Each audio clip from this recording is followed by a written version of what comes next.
let's see. I'm pretty sure we are live.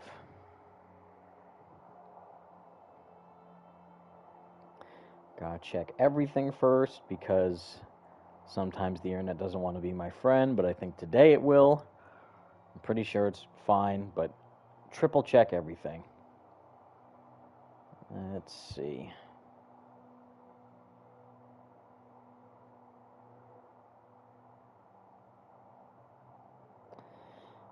And triple check again. That's not too bad. There it is. Great. Quadruple check because sometimes the YouTube algorithm just doesn't want to share it. And yes, there we go. And wait, and boom, there we are. Great. Hello. Hello, everybody. Welcome, welcome, welcome. Happy Sunday. Morning, afternoon, evening, depending on wherever you are. Hopefully you're having a good day, enjoying a nice, relaxing weekend. And, interestingly enough, almost seemingly the first day, sort of summer with June. Technically summer, the season of summer starts on June 20th, I believe, but we're in summer season with the month of June. And, of course, next week we got Summer Game Fest to look forward to, which I'm interested in. Obviously, we were all expecting a PlayStation showcase of sorts to be occurring within last month of May. We waited throughout the entire month with no update from Sony whatsoever.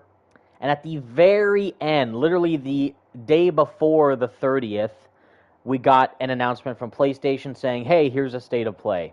Now, the reason why we thought we were going to get a showcase is because it was teased by insiders like Jeff Grubb, and also last year's PlayStation showcase took place in May. But instead, we got a state of play with no, I repeat, no DLC for Marvel's Spider-Man 2. Now, obviously, we haven't heard any official word from Insomniac whether or not we will get DLC.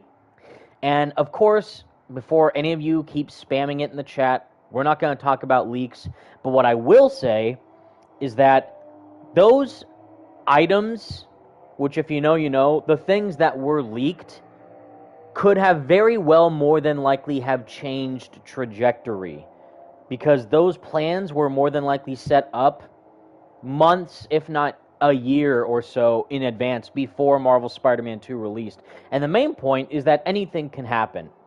Plans change all the time.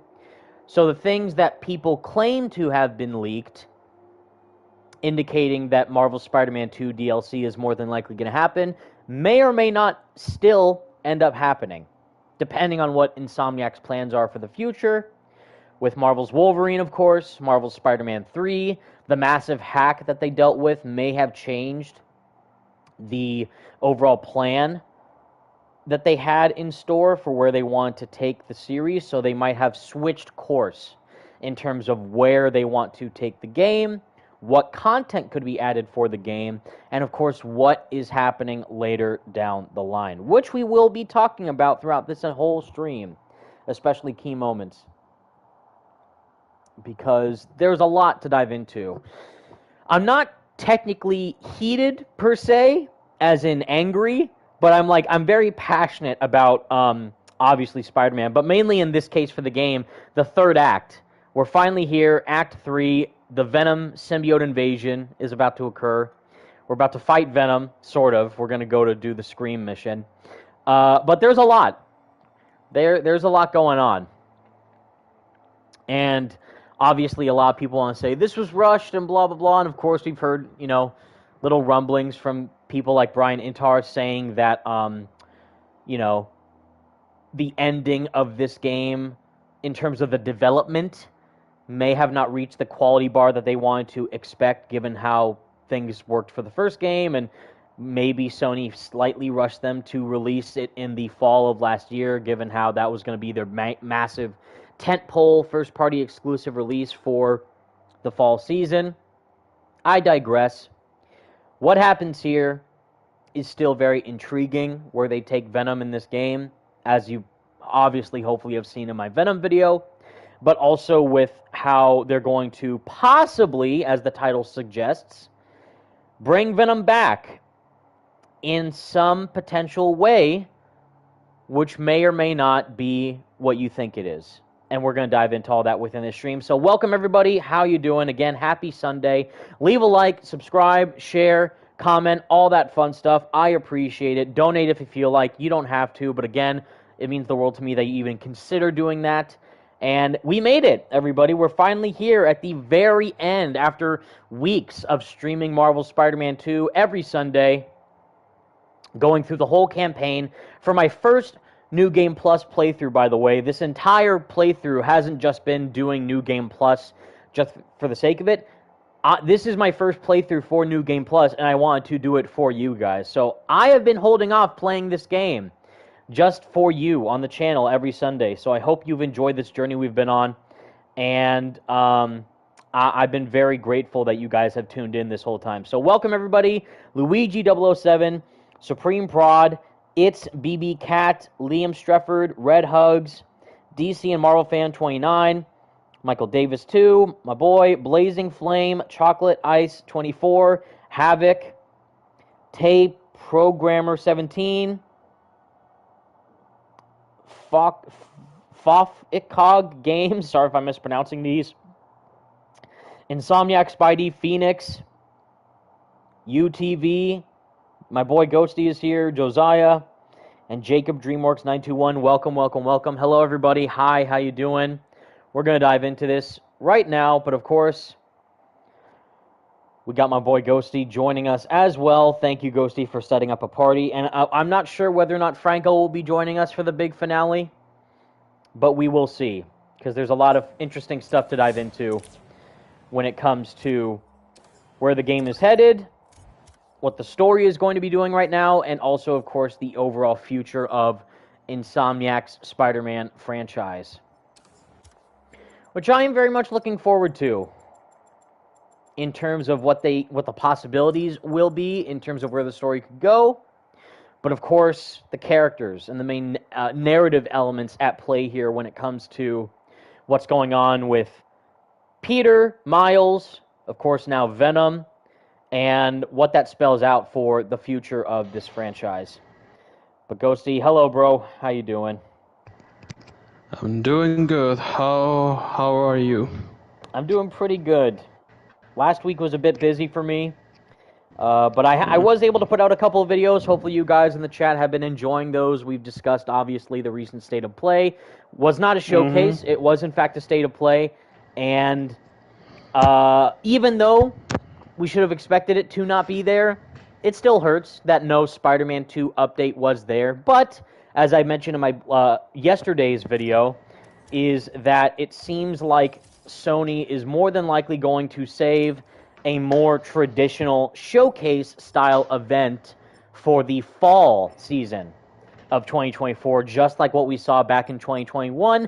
And I think it'd be even better, because that way we could get a PlayStation 5 Pro potential reveal, and therefore it would make that event end up becoming some sort of, in turn, PlayStation 5 Pro showcase, which I think could be very, very cool to not only get, of course, new PS5 games like Wolverine gameplay, hopefully, possibly Ghost of Tsushima 2, a brand new Naughty Dog game, anything else of that scale, like maybe Sony Santa Monica if they do another God of War thing. All that could be there, granted, but the better thing about it is that if they make it a PS5 Pro-centric event, we could see some type of big events, like new games being shown to run on the best console possible with a PS5 Pro. So if you get like, oh, Wolverine PS5, that's great, but no, not just Wolverine PS5, Wolverine PS5 Pro, Ghost of Tsushima 2 on the PS5 Pro. So a lot of added benefits to create a next-gen system, truly next-gen, even though the PS5 is already amazing, but even make it more amazing with the PS5 Pro, incentivizing consumers to buy a new console, and of course adding in, more high-fidelity, high-quality, next-gen, brand-new console games. Even if you don't own a PS5 yet, which I actually did see a couple people in the comment section of my yesterday video saying that, oh, it's great. Thank you, Evan, for pointing out I don't have a PS5, because that way they're going to be saving it for the possible best version of a PS5 with a PS5 Pro, which I think would be great. But I see our boy Joseph Witty's in the chat. What's up, Joseph? Witty fan for life. I think Joseph even did some reaction videos to either some of my videos, but also the recent State of Play recently. So definitely make sure to go check him out, because he's the best. And yeah, now, of course, yeah, Act 3. Here we are, finally. Web of Shadows 2.0, which some people are pissed off about. And I have a couple of, you know, slight gripes with some of the elements of how this is handled.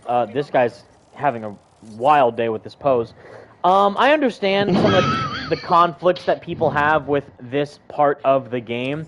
But for me, I personally find it like, again, it's all fitting. In the case of Web of Shadows, where literally the symbiote just becomes evil just for the sake of being evil, this, it's clearly analyzed why the symbiote's acting so out of whack towards this part of the game, where I think it directly translates to what Harry's going through with his vision of wanting to heal the world, and of course, you know, more directly, not just the symbiote, but the meteorite that's tied to the symbiote, and the whole Null connection of, literally in the comics, that's exactly what Null does, is take over worlds with the symbiotes. And we've already discussed this in previous live streams on how it seems like the symbiote hive mind is now directly influencing the Venom symbiote that's now attached to Harry because of it reconnecting with the main meteorite. And then even MJ brings this up later during the Scream boss fight. Afterwards, she's like, Peter, there was this like hive mind I was in, and the rock was the source. So clearly, now that the symbiote has such heavy ties to Null, seemingly, in the hive mind, and the God Hive, and the Clintar, and all this crazy deep comic lore that people just want to ignore in the game or either don't know about, I get the feeling that, as we talked about, is now in the end of the game, we'll discuss it, that the meteorite is destroyed, that the main symbiote that's attached to Harry will now be able to regain its own independent consciousness without being tied to the greater, wider Null meteorite hive mind connection, and do its own thing, and thus be able to redeem itself if we end up getting either some type of, you know, Venom expansion or spin-off game or DLC or whatever it is with Venom, and not just be, you know, Venom Eddie Brock, like I've said numerous times, but continue it with Harry. I feel like that makes the most sense, and we're going to talk about exactly why that's the case in this mission. So right now, this isn't you. We're back at Harry's apartment, and Harry's not here, which is interesting. But it's also interesting that his mom's photo is just right here outside in the rain. But, yeah, there's a lot. There's a lot going on. No, of course. Which, by the way, so I wanted to ask you. So, how was your reaction with the state of play that they did?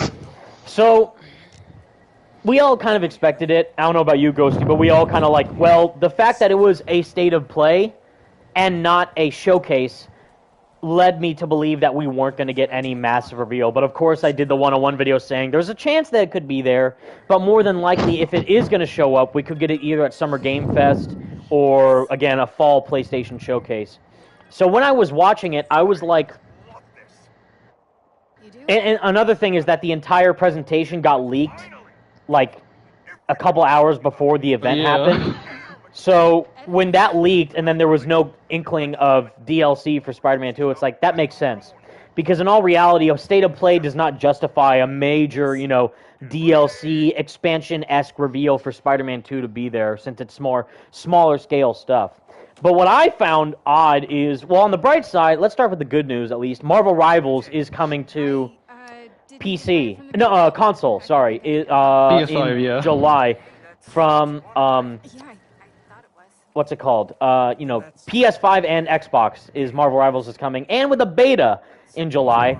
And, of course, Venom will be a playable character in the game, which to clarify, is Eddie Brock Venom in that game. For all you diehard Eddie Brock stans, because I know there's way too many of them out there. Oh, Bully Osborne in the building, which I love that he's wearing all black now. It's the best. So, yeah, Marvel Rivals coming with the beta in July. I'm excited to look into that, and I'll definitely try it out by the time it comes out, which I'm looking forward to.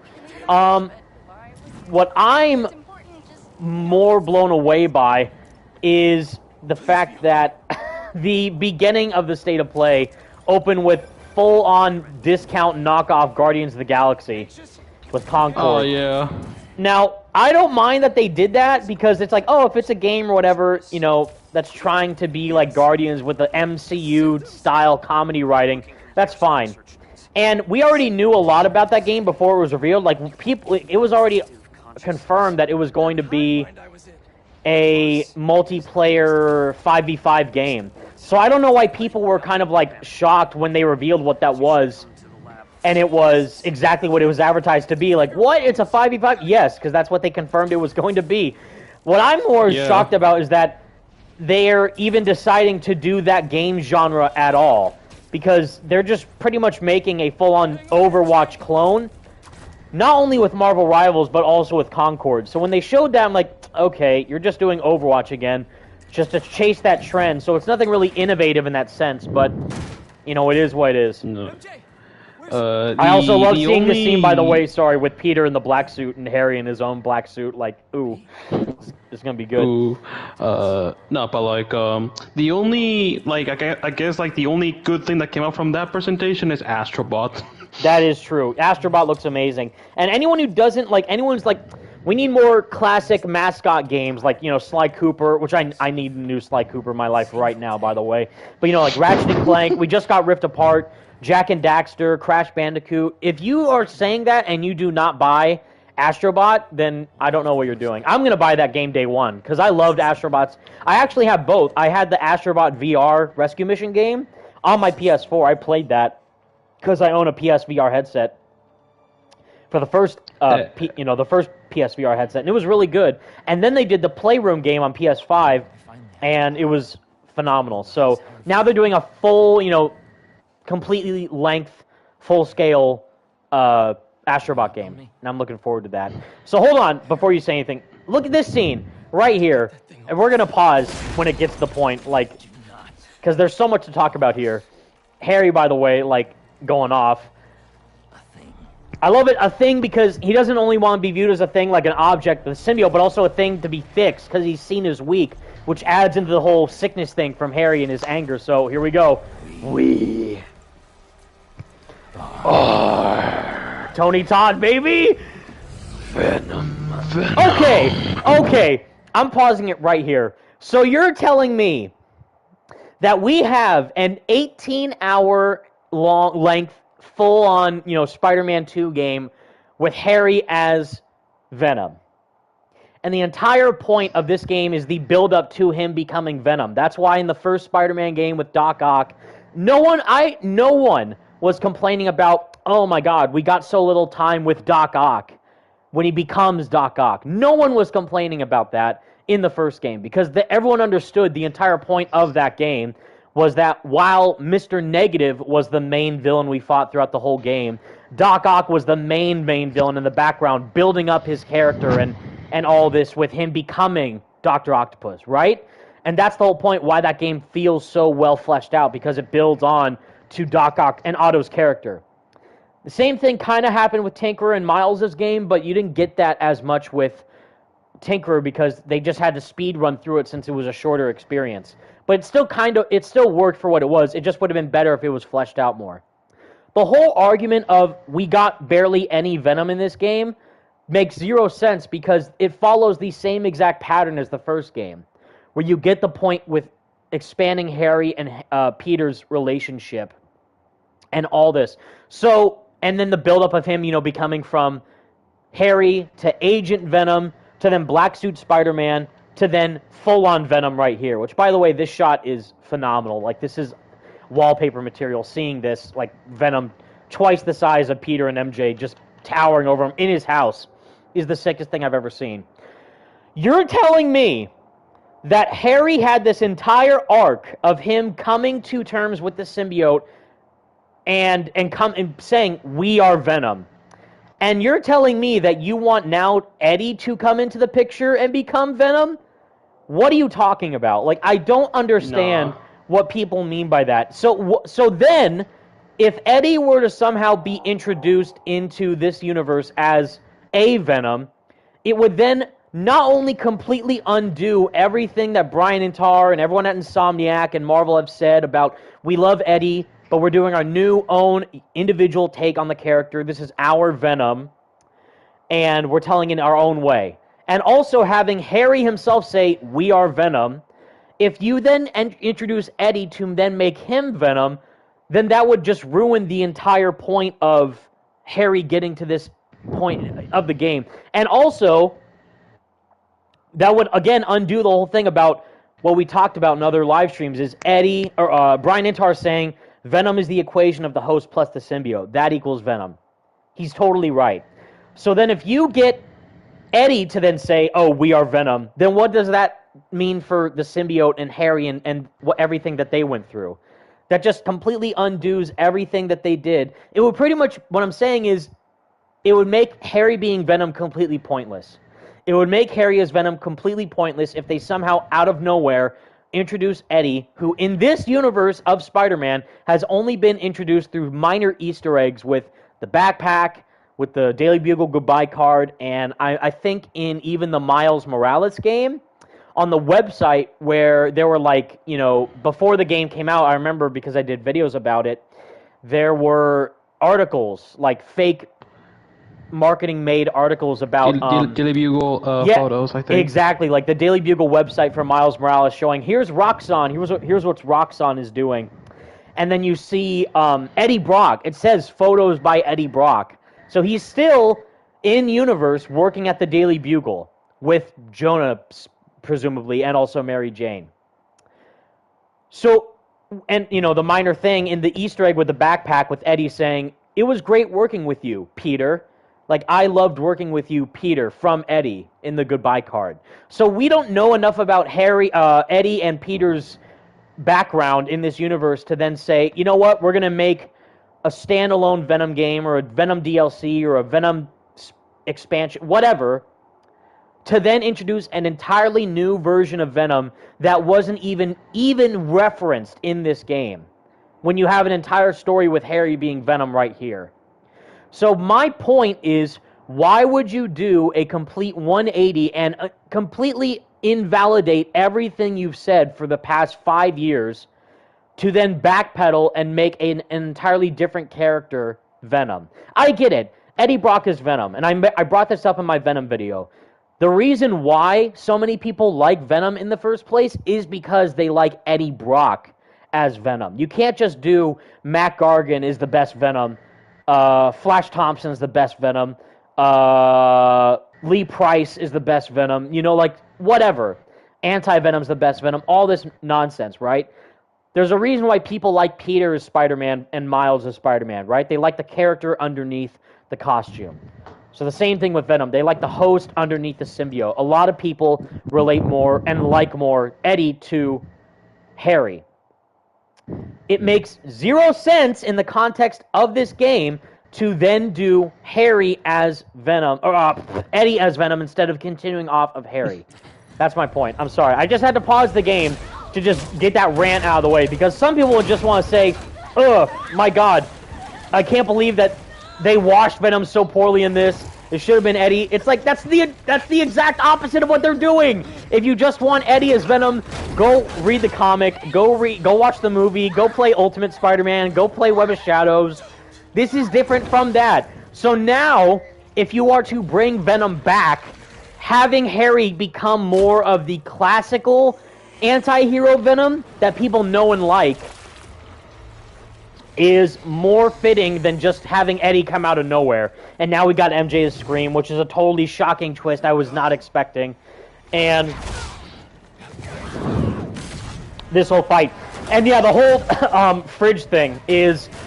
My defense of that is that the fridge didn't knock him out. It was the backlash of it where he hit his head from the fridge, hitting him on the ground, and that hit him a bit too hard, just kind of winding him. And he also doesn't want to fight Harry. That's his best friend. So obviously he's like kind of like befuddled to see his best friend turn into a monster right in front of his eyes for the second time since he already saw it happen in Oscorp. So we did this fight in the red suit, now I'm doing it in the black suit. I want to see how fast I'll be able to defeat MJ with all these symbiote powers. This is going to be easy. Let's see. Nah, bro. No, but like, so yeah, what you're basically saying is that, so if they were to do Eddie as Venom in this universe, you know, whether that would be like for like the next party or something, that would basically undo everything that they did with Harry in this game. Yes. Because you just had an entire story with Harry and his relationship with the symbiote and Peter affecting the symbiote and all this in-depth lore stuff to then just invalidate it and say, you know what? Eddie's now, out of nowhere, is going to become Venom. And again, Harry saying we are Venom is such a turning point for his character, so why all of a sudden would you just say, you know what, actually, that didn't mean anything. Instead, we're going to make, Jesus, MJ, come on. We're going to make Eddie become Venom instead of Harry now. Which, why? What would be the reason for Eddie to become Venom compared to Harry? I just think that makes zero sense. It's like that would be like if like Miles Morales becomes like Spider-Man, and then suddenly in the next game he's just like, oh no, he's not Spider-Man anymore. It's now someone else. Yeah, it's like, actually no, we're not gonna do that. Even though we set up through the entire first game of him being, you know, Miles Morales becoming Spider-Man, and also even Harry becoming Venom with the whole tank, and then even in Miles got the second post-credit scene with Harry in the tank. So why would you undo all of that to then just be Eddie as Venom? I just think it's a waste of a wasted chance to then further grow and develop Harry with his relationship with the symbiote and everything. No, and it's like and also it's like for the people that think, oh, they're gonna do the same thing with Carnage, and it's like, no, Carnage is just literally Carnage is gonna be Cletus, yeah. Yeah. Because they set that up. Because they set up, obviously, Cletus is going to be Carnage at some point. But now with Venom, it's like, again, people like, no, let's see, like someone just said in the chat, the symbiote is Venom, not we are Venom. I disagree, because I already did a video and a live stream talking about where Harry gets the name of Venom within the context of this game's story. And it's more deeply rooted with Kraven and Peter rather than simply hating Spider-Man.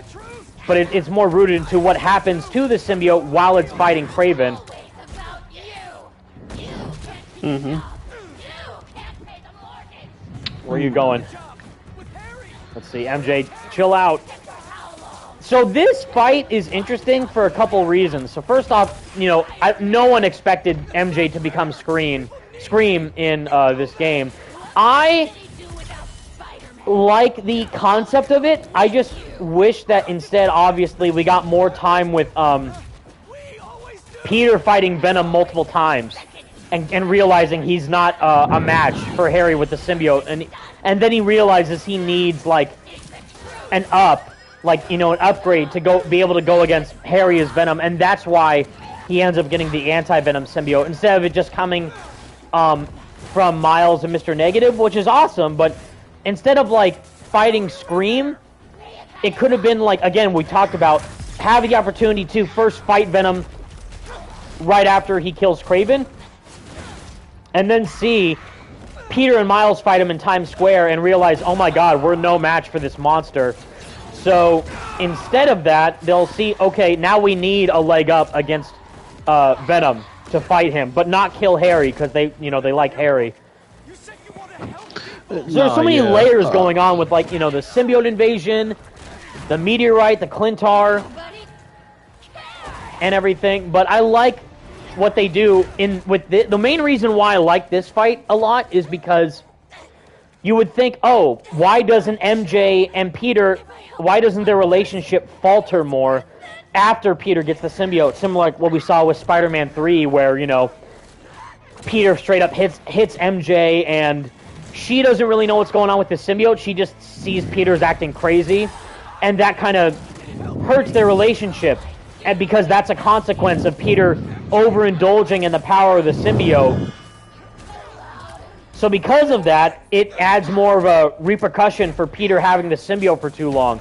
But with this, what I like is that Peter had the symbiote, and then now MJ has the symbiote, so she understands what Peter was going through while behind the alien. So because of that, their relationship actually grows stronger because of that, which I think I like more, because then they would just be retreading the ground of Spider-Man 3. But now, again, they have that kind of deeper connection going on with MJ understanding what Peter was dealing with the symbiote, but also MJ venting out all her inner frustrations to Peter. And again, even though the symbiote's bringing that out of her, it's still her saying that. That's everything that she's been feeling this whole time. So it's like the symbiote is like doing the same thing that it did with Peter, but with someone else. Right. Because now MJ is experiencing what Peter was going through with when him was wearing the symbiote. So even though obviously, but again, now she, instead of becoming like Black Suit Spider-Woman, for example, she's now Scream. Because now the symbiote at this point is already connected again to the meteorite and the hive mind, which then elevates the whole Clintar connection with it, you know, of course, connecting to Null and the God Hive and all the deeper Clintar lore that seemingly Insomniac is using with, you know, the symbiotes. So if the symbiote did not connect to the meteorite, I doubt that MJ would be full on Scream during this fight. But because it is now connected again to the meteorite and the hive mind, all this stuff, that's bringing out the full-on Clintar species that Null created. Which is why, you know, we see MJ as Scream, we see people in the city as symbiotes, Harry is Venom, obviously. But that's less related to the meteorite, more just the symbiote being enraged.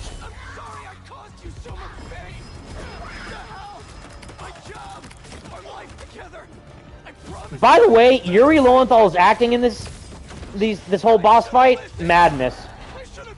Incredible. Even Laura Bailey's doing a great job. Are you serious? I dodged that.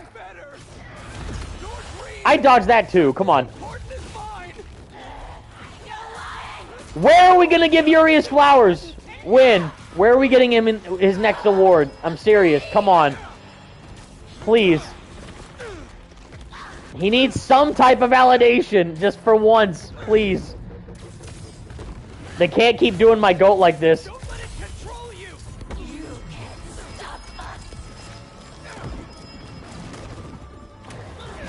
Whew, okay. Now again, Peter just said there, don't let it control you. That's only because of what happened with the connection of the meteorite.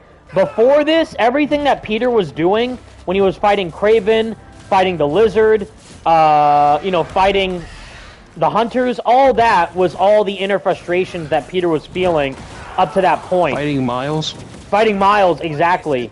That was all his inner, you know, anger and pent-up frustration coming from his own thought process and his own inner emotions. Whereas now MJ's being controlled because of the symbiote being directly connected now back to the meteorite and its roots. What? Stay on the ground. Where are you going? What? Your hair cannot reach that long. That is insane. So, what? Ethan Johnson. Ain't no way, MJ. Bruh. How dare you? The pain. Ethan Johnson in the chat. Ethan Johnson in the chat says, main problem is that the symbiote's true intentions are not properly explained. A lot is left to interpretation, so much that to the point where nothing makes sense. Doesn't feel like Peter is corrupted for the two whatsoever. I do agree that they should have explained it more in the game, obviously, because as I broke down in my Venom video, there's so much lore that the game treads upon, which could have been more elaborated further. But I don't agree with him not feeling corrupted because, or as I explained, the entire time, Peter's feeling, are you serious? Peter's feeling so much inner, Ultimate's pretty hard with this fight. Peter's feeling so much inner rage and anger towards himself, but also other people around him. Like, Miles, MJ, like, you're not the hero, I am.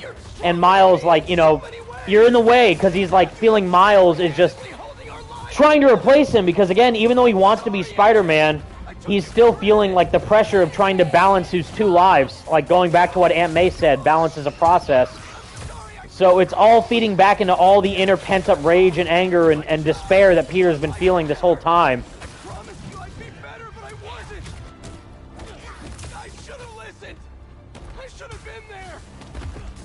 But of course, obviously, I would, instead of, like, again, my ideal Venom story is, instead of going this crazy with making, like, again, it's a cool concept, making MJ scream.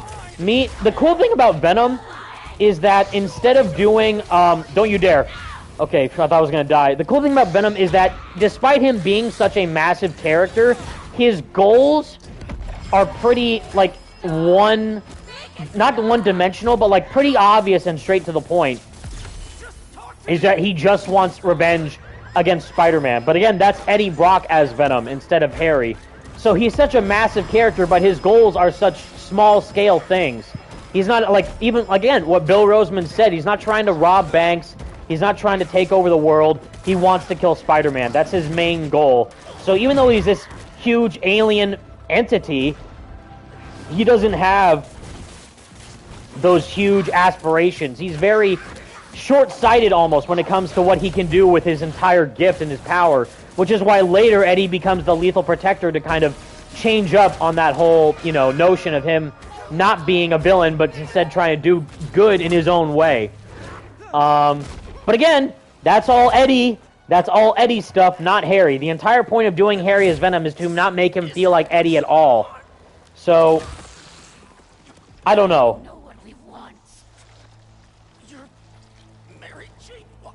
There's a lot going on here which people are not looking into further. They're just looking at the surface value, which I understand. Because if you're not a diehard Venom fanatic like me, you're not going to want to dive into the deeper connections, Easter egg, roots, lore of everything that goes into the symbiotes and the Clintar and all this crazy stuff.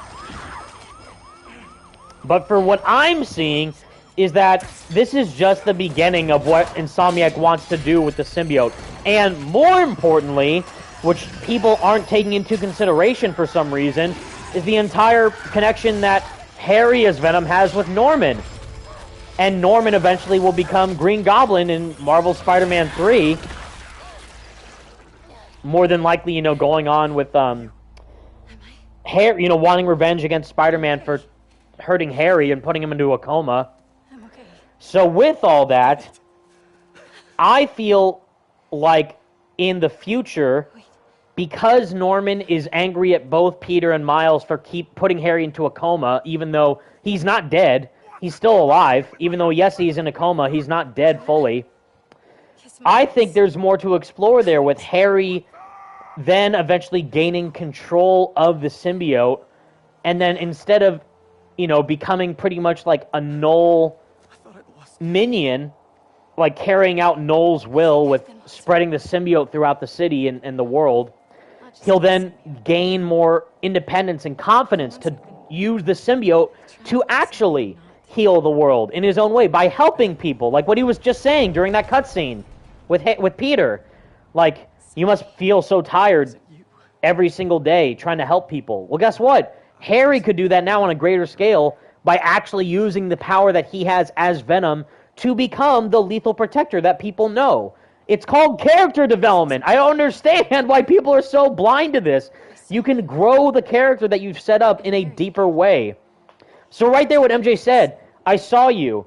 It was some kind of hive mind and going after the rock. So right there is a connection to Null, to the meteorite, to the hive mind, to the God Hive, to the Clintar. And both MJ and Peter are talking about this. So because they are going into this deep lore, which, hot take for me, I'm not too big of a fan of the King in Black comic because of how it makes Eddie and Venom kind of this astral being with, like, becoming the god of the symbiotes and all that. I like Venom to be more smaller scale instead of this huge galactic cosmic hero. Which is why I like Ultimate Spider-Man Venom a lot, which is why I like the Maximum Carnage Lethal Protector Venom a lot. I just like Venom as a more grounded character. So when they do all this crazy, heal the world stuff, I get it in the context of the game story, but I like Venom to be more smaller scale. But of course, Insomniac has bigger plans in store for what they're going to do with the Venom character and what they're going to do with, his overall narrative and where the character could go.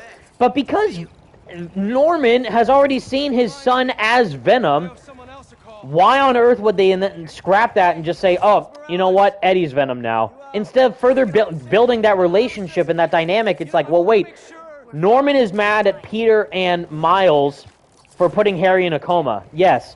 But if Harry were to come out of that coma and become Venom again, gain control of the symbiote, and then have some character development, but then maybe something bad happens to him at the end of it, it'll be interesting to see what happens with the overall dynamic that we could see with growing that relationship further with Norman, with the symbiotes, with the God Hive, with Harry as Venom. And again, the entire point of, it's almost like two sides of the same coin. Harry and Peter, best friends turned enemies.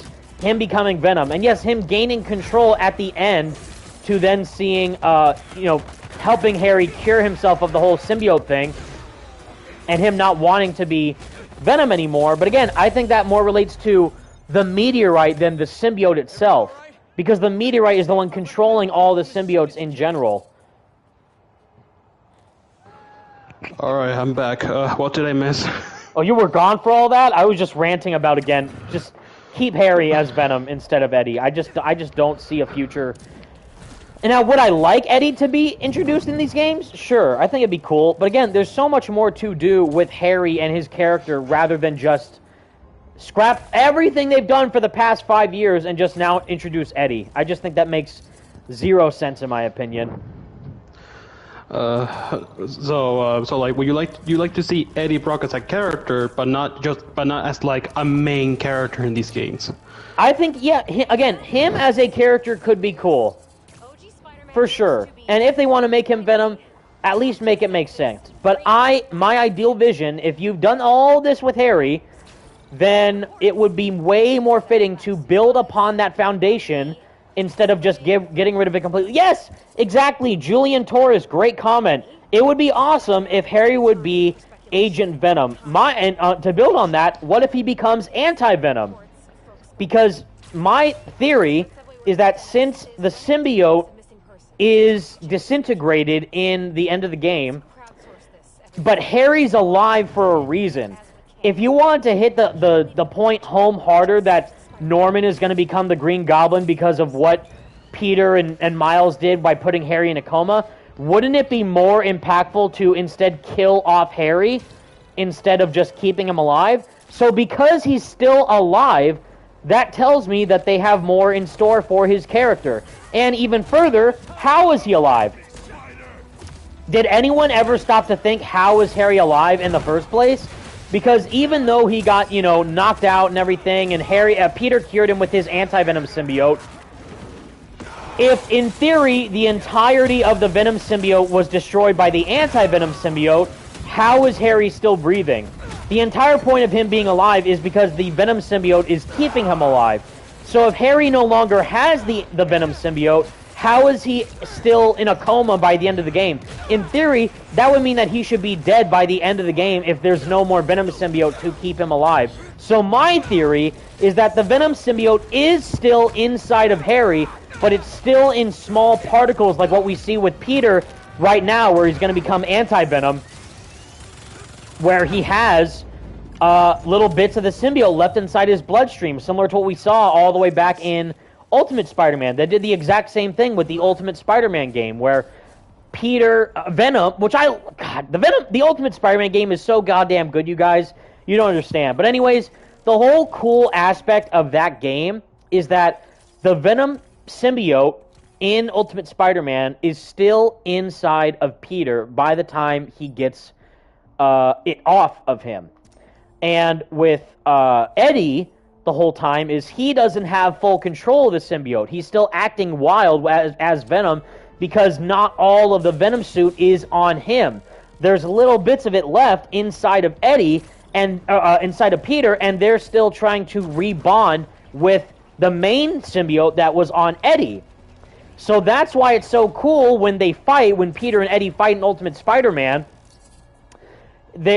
Peter gets like migraines, like massive migraines when he's fighting Eddie, because the spider sense is going out of whack so much because the suit wants to go and rebond with the main host of Venom.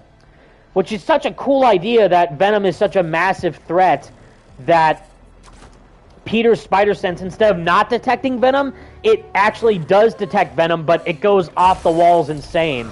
Yeah, Joshua O'Neill, the crazy Eddie headache.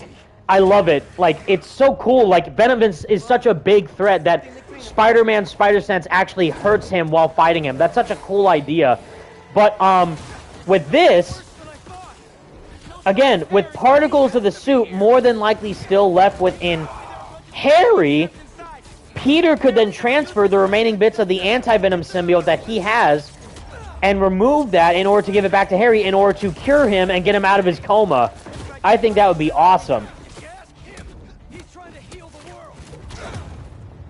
So again, further building upon that dynamic that they have with Harry and his connection with the symbiote and him regaining control of his own independence, with him trying to become an anti-hero as Venom instead of a villain. And also, people clearly don't understand what a redemption arc is, because it would be such a cool idea to, like, man, Harry caused all this mayhem throughout the city.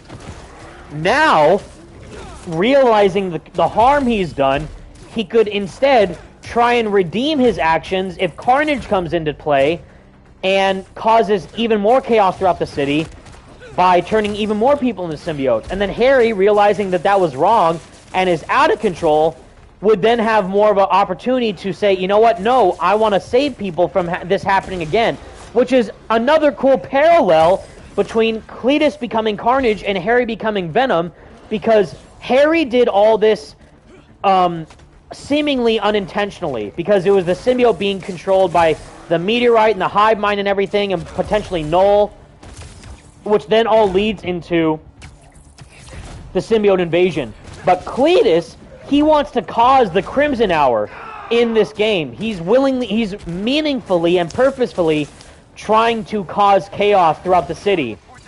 So if he creates like another symbiote invasion, but on purpose this time, then it would see Harry as being able to become, again, the Lethal Protector anti-hero, and see that, you know, I don't want people to become monsters. I want to free them from this illness and save them in a way that only I can as Venom.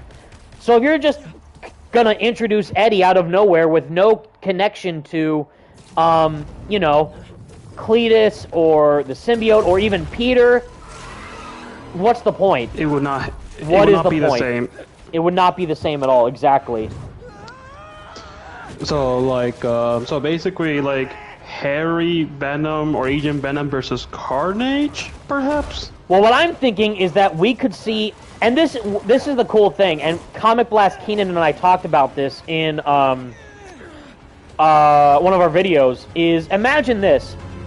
So Brian Intihar has already said that if Spider-Man PS4 was our Iron Man, like in the MCU, if Spider-Man PS4 was the equivalent of our Iron Man, and Marvel Spider-Man 2 was our Captain America Civil War, then he said Marvel Spider-Man 3 in this case is pretty much going to be our Endgame, like our Avengers Endgame, which is awesome to have as a comparison for the big full-on finale of this franchise. But what would make it an Endgame level ending? You know, like what would justify it being compared to Endgame? And our theory was you get Peter back after going on break. Peter returns as Spider-Man. Miles obviously returns as Spider-Man. We're now introducing Cindy Moon as Silk, as a Spider-Woman. And then also we have the main villains of Norman more than likely becoming the Green Goblin, and then Doc Ock, Otto Octavius returning as one of the main villains. What would be better than also including Harry to return as Venom, but not just Venom, but be anti-Venom, and go up against his father, who would then cause chaos throughout the city, to then try and get revenge against Spider-Man. But the only reason why Norman wants revenge against Spider-Man in the first place is because of Harry. Because he is in a coma and now that he's sick. So my point is, it could start off as him wanting revenge against Peter and Miles for what they did to Harry, but if Harry returns as Venom, and something either happens to him, whether he might die or he could become anti-Venom and try and team up with Spider-Man, like what we see in the comics all the time, Peter and Venom and Spider-Man teaming up to stop Carnage or other villains, it would be a great way to grow on and develop Harry's character and Harry's relationship with the symbiote to then become a more traditional Venom. So there's all this potential here with what they've already established with Harry, with Norman, with Peter, with Miles, and now what they're introducing with Cindy and the return of Otto. So if you're doing all of that and now saying, you know what, we're just going to have Eddie be Venom now, what's the relevance? What's the point? What's the purpose? What does that serve for the greater story being told? You gotta think bigger. A lot of people aren't thinking bigger with what's going to happen in the future with Norman as Green Goblin, with Otto returning, with Cindy becoming Silk. Does any of that feel like that it would work with Eddie being Venom? In my opinion, I don't think so. It's like that would just feel like more like Insomniac backpedaling and not actually like continuing with their vision. Yes. They would be, yeah, exactly. They would be backpedaling and they were not followed through with the core vision that they've had this whole time. Which, by the way, I love this scene so much. It's just so cool that they recreated the first, you know, the Be Greater CGI Spider-Man PS4 trailer with Miles in this cutscene. Yeah, like this was such a cool thing to see in the actual game. It's also sad though that like half of those villains are dead. Half of those members of the Sinister Six are gone. No, yeah, that's the bummer. Which I will talk about a little bit later, like once we're closer to the ending, and why I think that the whole point of Peter going on break makes perfect sense, but also is done for the wrong reasons. Or not wrong reasons, but it could have, like, there's a bit of, like, nitpicking I have with why Peter's going on break, or the purpose of him going on break. No, yeah. And I really like this section where Miles actually teams up with Mr. Negative to fight up all these Yeah, this whole sequence is the best. All these inner demons, literally. No, yeah, and I love how like how Miles is like there are too many of them. I don't know if I can handle it, and then boom, everyone disappears when it said, "Oh, it's the symbiote." It did all of this. Exactly, because that's the big factor. Which someone like you mentioned earlier, Ghosty, someone in the chat mentioned. Like, it doesn't feel like Peter got corrupted. This scene literally proves them wrong. Like, people just do not pay attention or just want to ignore what's going on. Right there. That's not what Peter thinks. Peter doesn't think that he should kill all of his villains or whatever. No, but it might be how he feels deep down inside, which the symbiote amplifies and brings to the surface when he's fighting Kraven, when he's fighting the Hunters, when he's doing the Kraven bases, if you played those in the black suit. Which I love seeing Rhino here with the symbiote, Kraven too. This is all the symbiote acting upon what Peter is internally feeling. Right here, Miles. He really thought the suit could solve it all. Because he did. Peter thought the suit, the symbiote, the power that he experienced, killing all these villains was the ideal solution that Peter wanted to do. And the only thing that the symbiote did was bring that to the surface. That wasn't the symbiote saying, Peter, kill all these guys. Peter, you're evil now. Peter, you're now going to be a villain. Whatever. Nope. It only acted upon Peter's inner desires. And we got that verbatim within the entire Black Suit storyline.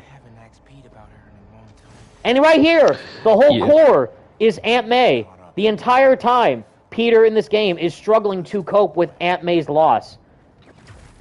And that's why he's so easily influenced by the power that the symbiote provides. And why again, Yuri Lowenthal getting literally Game of the Year level performance in the Miles versus Peter fight. Like, all I wanted was to save everyone. MJ, May. Now the city thinks that I'm the problem, but no, I'm the solution. Because he's saying, if I do all this, if I go this far to kill everyone, I will be the hero. I will be the savior. But that's not what happened. What do you mean? So, like him, like thinking that, oh, like killing, like my villains. He thinking that all the villains with the black suit was gonna like, oh, if I do this, everyone's gonna love me. Right. Everyone's gonna think I'm the hero. Yep. Yeah. And then no, because obviously, even what Miles says, like, that's not what he thinks, or that's part of the job. He knows that. What is believing in second chances? Exactly, because that's what Spider-Man's all about. Mm-hmm. And I also love how like how like the Aunt May's house in this scene is like the only thing in this place, like in this empty void. Yeah, this dark, insane abyss. It's just Aunt May's house, and now Feast. Because seeing where it all stemmed from, with the beginning of Aunt May dying in Feast. Yeah, and I love what Marley says here. It's like he still feels in some ways responsible for what happened in the first game. Exactly. And see, now even Mr. Negative gets... And see, again... I'm getting so heated, bro, because people just don't want to pay attention. You're telling me... You're telling me that we get a redemption arc for Mr. Negative. In this whole mission, he gets his whole redemption with Miles and his whole relationship, also with Peter. And people are thinking they can't do the same thing with Venom. The fact that you have an entire setup to now give Venom a redemption arc with Harry as Venom is even more of a reason as to why you should do it. That adds so much weight to his character growth, and also to then making people like Harry as Venom even more, instead of, again, backpedaling and not following through with the vision that they set up. If they're just like, here we go, Eddie is Venom now, with no relation to Peter or Miles whatsoever for the past 3 games, here's Eddie as Venom. It would make no sense. Absolutely no sense. And people love this part. People even argue that the Mr. Negative Miles stuff is more compelling than the Peter Black Suit Craven stuff. People have said that, and I get why. Because there's so much depth going on with Mr. Negative and his story that they've established for the first game, and now bringing him back in this game, and his relationship with Miles. So the same thing can happen with Harry and Peter and Norman and the symbiote too. Like, I just don't get why people don't want that to be a thing. There has to be.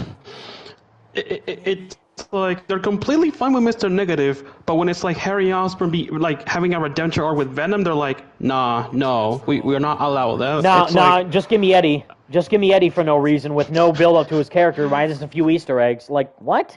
Yeah, Michael Davis, too. Bully Falarka's coming out. He is, bro. I'm here. The symbiote's taking me over. I'm playing this game right now with the symbiote black suit PS5 theme controller, so maybe that's why, but it's like, it's too much. See, right here, this whole relationship that Miles and Mr. Negative have is so good, because it follows through with the entire premise of the first game, and Miles and with his father, and earlier in the game too, where Miles is fighting Mr. Negative in his mind, and he's hearing all the voices in his head from Peter and his mom and Genki, and like, you're nothing, you're not a hero, and all that. And then this payoff is so good, like, well, I can't forgive you, but I can't keep holding on to this hate, so let's move past it together. That's so good. And it just adds more depth to, again, the relationship that Peter had with Mr. Negative in the first game, but now elaborating upon that further with how Mr. Negative impacted Miles' life in this game. And this is something that's been building up for like 5 years. That's something you have to keep in mind. It's all been stewing in the pot this whole time, which, again, makes that payoff even more compelling. Now, hold on. This part kind of confuses me. So right there, I didn't give you those powers. So that just means, that's another thing. Like, people think that they should have explained more about the Peter getting corrupted by the symbiote or whatever. That kind of they just kind of glossed over that, where Miles just gets these new blue Venom powers out of nowhere. I guess just because it's a natural evolution of his abilities, because he's angry at Mr. Negative. That's what I don't get. I get, video games got a video game, so they're just giving Miles new powers just because. But narratively, it's like, yeah, where did those come from? Just like him being mad at Mr. Negative, or him? I don't know. That's what I would like to have gotten a bit more explanation about. Like him for giving Martin Lee apparently give him new powers, I guess. Right. But it's Miles developing his own powers. Yeah, exactly. Gunstroke Cybertronian. It's basically Miles evolving his own powers. Yeah, but they just kind of throw it away to the side. Like, oh, Miles gets new powers just because. Yeah, which, actually, I was gonna ask you, Evan, so like, since we're gonna get the anti-venom suit for Peter, we're gonna get to the evolved suit cutscene, what suit are you gonna have Miles wear for the cutscene, where That's he's like, a great question. It's time for We'll let the chat decide. I was thinking maybe, actually, well, no, if I die, then we'll change it, but I think we discussed this in the last live stream, is we're gonna try and fight Venom in the classic, default suits, with no symbiote powers, to see if I'm able to even put a dent in him. Which is crazy, because I already died twice from Scream, and I thought I was going to do fine during that fight, so I don't know how I'm going to fare against Venom during this fight. No, and that was like with the black suits. I already imagined that, but with like just the normal abilities against Venom. My god. Yeah, we'll see how far we go. So see, that was the little bit of left, alien symbiote meteorite connection right there with the Hive, my voice cracked, to Peter inside of his own, hubris, corrupting the symbiote, which is why Miles is saying he really thought the suit could solve it all. He really thought this power that the symbiote provided, killing all these villains, would be the answer that he's looking for. And, obviously, we see how wrong he was because of that vision. Which, by the way, is such good acting from Yuri Lowenthal right here. But now that we get this, and now again, Peter's lifted from the corruption of the symbiote, and now becomes anti-Venom, I get why he needs anti-Venom to go against Venom in this game, but I do agree with people, like, maybe by the time Spider-Man 3 comes around, maybe keeping the symbiote may not be the best thing for Peter to have, because it kind of just makes him a bit too OP. But maybe they'll explain it again. Maybe if he has to fight Carnage, if he ends up fighting Carnage, maybe he needs to use all of his anti-Venom powers to defeat Carnage and get rid of it completely. Would make a lot of sense. No, yeah. So it's like, if you were to give a solution to like, oh, what would Peter do with the anti-Venom? Like, either like use all of his power or give it to someone else. Right. Or exactly. Or yeah, what we said earlier is maybe there's a reason why Peter still has the anti-Venom symbiote by the end of the game, because he could then probably pass it on to Harry if he ends up becoming not only Venom again, but also maybe he could then become actual anti-Venom, like what we see in Edge of Time. That would be a cool twist. And again, add to the whole unique individual vision for Insomniac doing their own thing with these characters. If you just want Eddie to be Venom, go read the comics. I don't want to see that happen, because this is not those stories. This is not Ultimate Spider-Man. This is not Edge of Time. This is not Web of Shadows. This is their own thing. Well, I guess it is a little bit Web of Shadows, but I mean in the sense of making Eddie Venom. That's the purpose of that not happening in this, is to do something totally different. Or play Midnight Suns. Or, yeah, exactly. Ultimate Alliance. Yeah, exactly. Any of those other games. Midnight Suns, Ultimate Alliance, Marvel vs. Capcom, Marvel Rivals, This is not that. If you want that, go play those games. Go watch those movies with the Venom movies. Go see the Spider-Man 3 movie, Like, I don't want to see that again in this. Oh shit, Franco's in the chat. Hey, oh boy. Our boy Franco. Yes, Joshua O'Neill, friend or foe. Go play the best version of Venom in Friend or Foe, yes. Please. But that's why it excites me, because how is Insomniac going to write themselves out of the kind of interesting position they put themselves in? And I feel like they've done it for a purpose. because they're seeing what could lead up to where this future story could take us with Peter and possibly the symbiote being expanded upon and Harry potentially coming back and all this stuff, adding more weight to him being Venom, and that transition from villain to lethal protector, like the main character of Venom that we all know. And but it's also the thing is that because a lot of people actually think that not only Norman is gonna become Green Goblin, but they actually even think that Harry's gonna become Green Goblin too in Spider-Man 3. That's the thing. I almost thought of that myself, because why would Norman, like he says at the end of the game, get the G serum ready? What reason would he have to use it on himself? Because he's not sick. At least we don't know yet. Maybe he could become sick by the time the third game comes out. But yeah, Harry's the one who's sick. But I guess maybe he might test it on himself first to make sure that something like Venom doesn't happen again. Where are you gonna go? Because if wow, I gave my son this alien suit and he became a monster. So in order for that to not happen again, I'll test the G serum on myself first and then give it to Harry. But I would think that Norman would want to test it on himself, and then he'll, of course, want revenge against Peter and Miles. No, yeah. Because making Harry the villain for Spider-Man 2, making him like Venom and Green Goblin would be kind of insane. Like I don't know if that really works, but Well, I mean, it's possible because I don't know if you remember Red Goblin in the comics, right? Where with Carnage, the symbiote with Green Goblin is crazy. Hello? Yeah. There he is. Hey, Franco. What's going on, my What's boy? up, my We're man? here. We're at the big finale, buddy. We made it this Yes, whole sir. time. Yes, sir.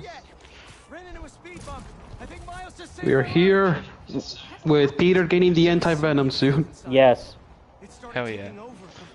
and soon we're gonna get to the infamous cutscene of Miles be like, you know what? It's time for Miles Morales oregano. The Miles Morales original, baby, which I have the Funko Pop of, sitting right in front of my TV. So Oh dedicated. yeah, I saw that. Which I wanna to ask you, like, of all those Funko Pops, which one is your personal favorite? You don't even have to ask that question. You already know. There's only one answer. There's only one answer.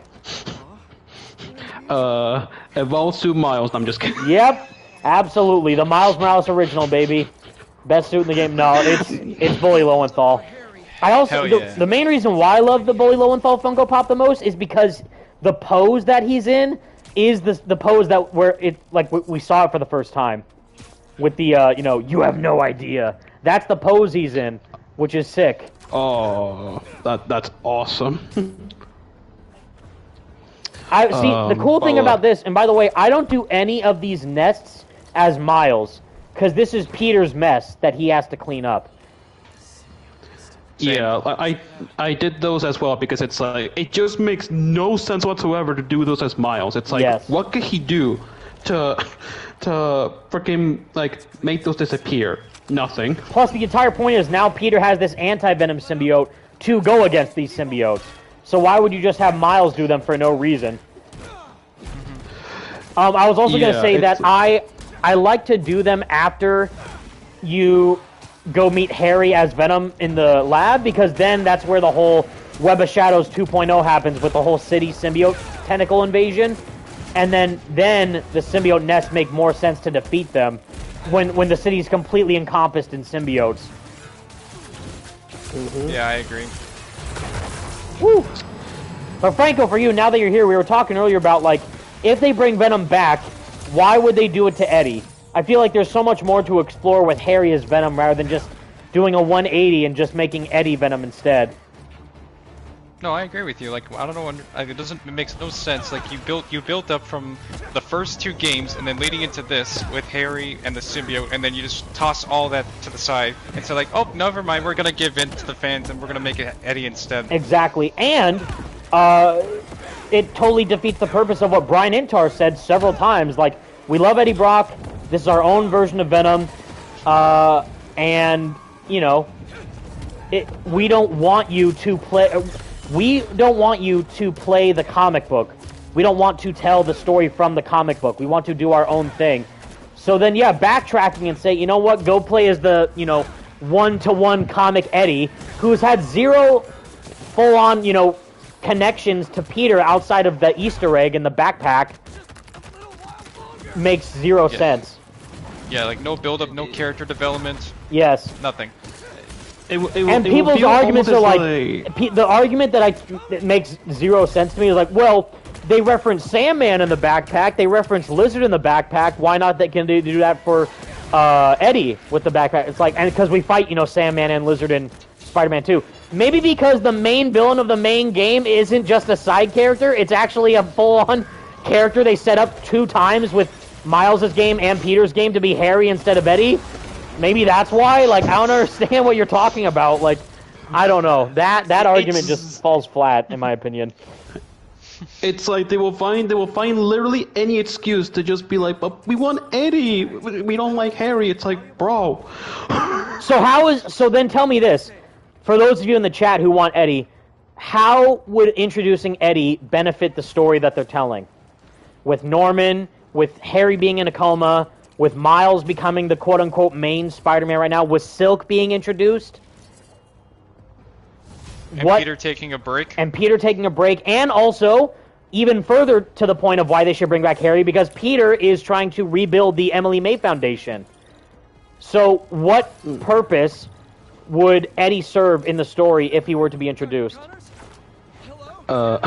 Joshua O'Neill says people being wishy-washy on satisfaction, so just to satisfy the fans. Yeah, I just don't get it. It's like, for me, it's like, why, you know, introduce this this character that we have not seen any physical appearance whatsoever outside of, like, you know, name drops and references. It's like, what would be the point? Like, what is the reason of Eddie being there if we had no emotional connection to him whatsoever? Exactly. Like, like, oh my god, it's like... And now, also it's like, in defense of that, I will say, like, well, you are introducing a totally brand new character with Silk, with Cindy Moon, who has had zero, you know, references in the game series so far, and now she just, you know, out of nowhere introduced as the character that Rio Morales is dating, like her dad. So that could be a thing. But again, it's apples and oranges. Silk is just a main character just to expand the Spider Hero roster, to then, you know, add like what we got with Miles, and now doing the same thing with Cindy.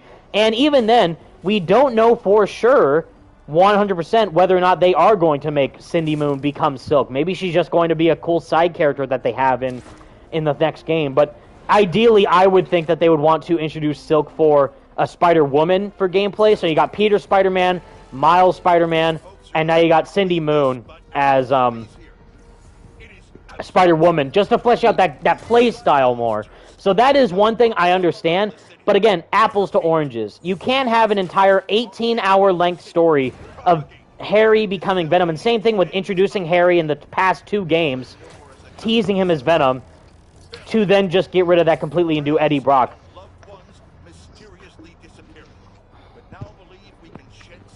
Nope, it just does not add up. There's no, it's like a puzzle. It's like a piece of a puzzle that just doesn't fit.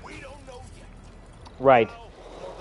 Yeah. Malmix Rodriguez says, you should watch Godzilla Mendoza's video about the Venom problem in Spider-Man 2. I have.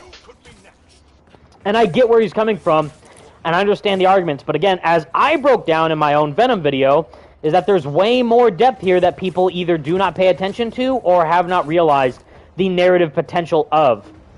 And that tells me that there is much, much, much, much, much more to this story that Insomniac can tell. And I, for one, am looking forward to where they could go. But here's the thing, though. It's like, okay. So, and again, making simply Eddie Venom would just undo everything that this game did with Harry as Venom. What would that do? That would only make this story even more meaningless. Yeah, it's like, it's like there's no place for him at all. If I'm being completely honest, there's no place for Eddie in these games. Donation from Delwyn Jones. Thank you. He says, Spider-Man 3 is going to be a massive game for the PS6 by 2028-2029. Starting will be twist and turn with Doc Ock and Osborn working together. Harry will be back only with his character. However, it will be his side character when Osborn will be when he dies. Venom returns in Spider-Man 3. That would be interesting, but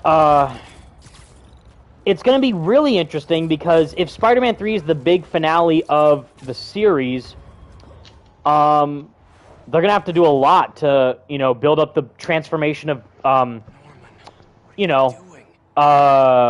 Norman becoming Green Goblin, and then the return of Doc Ock, and what their big final plan is to more than likely get revenge against Peter for what they did to Harry and whatever.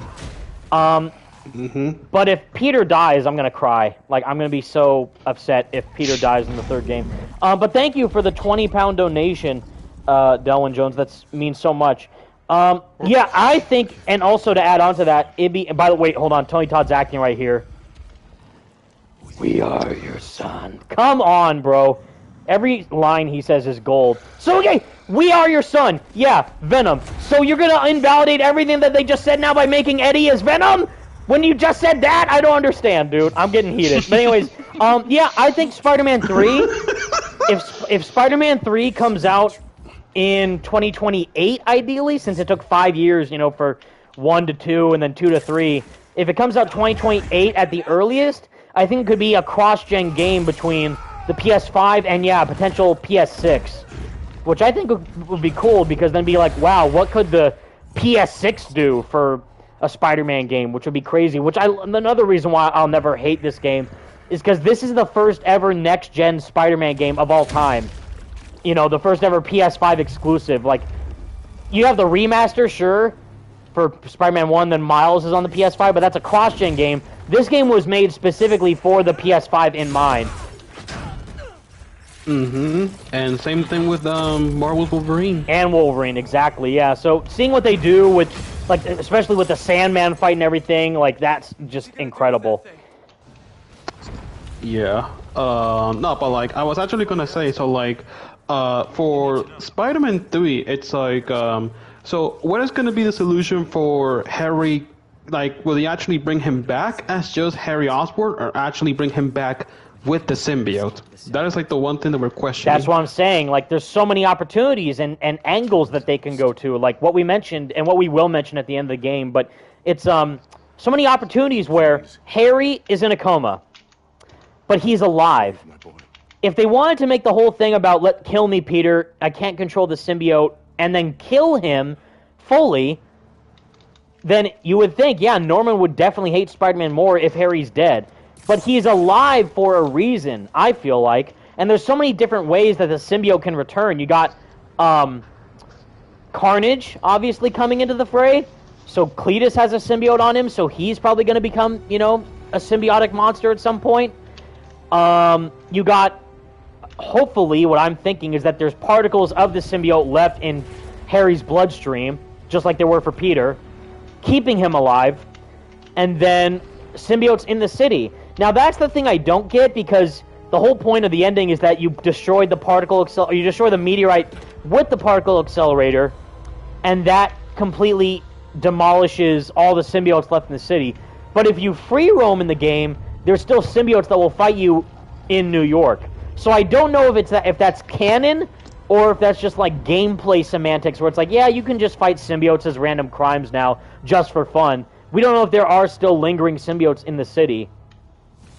I love this crate. Web of Shadows 2.0, here we go. And Spidey Mom. Hi, Spidey Mom and Spidey Kid, how's it going? They're the best. This was so cool to see. Like, all these, like, freaking tendrils coming out of the buildings and all that. Now, one thing, if they wanted to do this, the one thing I will say is that, so right now, look at this, the main mission. So main missions are right here. Finally free, we're doing this mission. 29 out of 31. So in Web of Shadows, the symbiote invasion with all the tendrils going throughout the city and the symbiote apocalypse, that happens at the beginning of Act 3. Because, Act 1, you fight Venom, and then Peter gets the symbiote again, and then, they go through this whole thing with, Peter regaining the symbiote and fighting with Black Cat, and then S.H.I.E.L.D. comes in, and then Electro gets symbioteized and all this stuff, and then, the symbiotes start multiplying throughout the city because Venom starts going crazy. The symbiote invasion act part, with, the whole city is in ruin and everything, that's at the beginning, the start of Act 3 in Web of Shadows. This is a bit too late because it's at the very midpoint, if not the latter half of Act 3 for Marvel's Spider-Man 2. I feel like it should have happened a bit sooner. It kind of does with City Hall and all that, but it kind of if you just go and do the main missions now with going to Harry and the symbiote nests, it doesn't last for too long. So I do wish it lasted a bit longer just to make it more impactful to the grander scope of what's happening with the game. And the symbiote invasion and all that. To make it more, crazy, wow, Peter, you let this happen for real. This is your fault, and you have to fix it. I'm trying to think of what suit to wear for Miles, because we're getting to the point. For me, I was thinking the tracksuit. That'd be a good one. I think we wore that a lot in the beginning of the live streams. Let's see. Either that or the 10th anniversary suit. I was thinking that one too. The Mysterio suit could be cool. What's the red one look like? No, I'm wearing this one. The red Mysterio suit actually looks kind of fire. I'll stick with that one for a bit. And then Peter, we'll wear the anti-Venom black suit for now. But then when we fight Venom, I'll switch to the standard suits for Peter and Miles. I love that variant of the black suit, actually, the anti-Venom variant. Yep. I also find it weird that the symbiote tendril stuff doesn't reach Queens or Brooklyn. It's only in Manhattan. Yeah, it's okay. It's I guess if you don't want to get infected by symbiotes, just stay in the other islands for a little bit. Just hang out there. Well, I guess it's because it's probably because where the meteorite meteorite is in the main city. Yeah, or the main island of Manhattan. In the main city. Yeah, so I guess it makes sense that it will only affect Manhattan, but Queens and Brooklyn are just we're just sitting in there, just doing nothing, watching Manhattan losing its mind, I guess. It's like that meme where the dog is sitting in the room with the fire. It's this is fine. This is fine. Yeah, this is fine. I don't need to do any of that. And also, another famous... Oh, I didn't even see this. I think we missed this. Thank you so much for the super chat. Megan Schmidt. Megan's awesome, by the way. Otto hates Norman, too. What if we got to fight Norman as Otto? What if Otto helps Peter? Great theory and awesome question. Yeah, I mean, that's the interesting part, is, why would Otto want to help Norman? Because even what he says at the end of the game, good, I'm glad that your son is in a coma, because you need to learn about loss. You need to experience loss for yourself, Norman. So he's mad at Norman already, so what would incentivize Otto to help Norman? And that'd be cool, yeah, you get, again, the team-up maybe between Otto and Peter going up against Norman becoming Green Goblin. And, again... I don't think we're going to see any type of Superior Spider-Man thing, because the Superior Spider-Man suit is already in this game as an alternate skin. And the main reason why the black suit wasn't in Spider-Man 1 as an alternate skin was because they saved it for this game.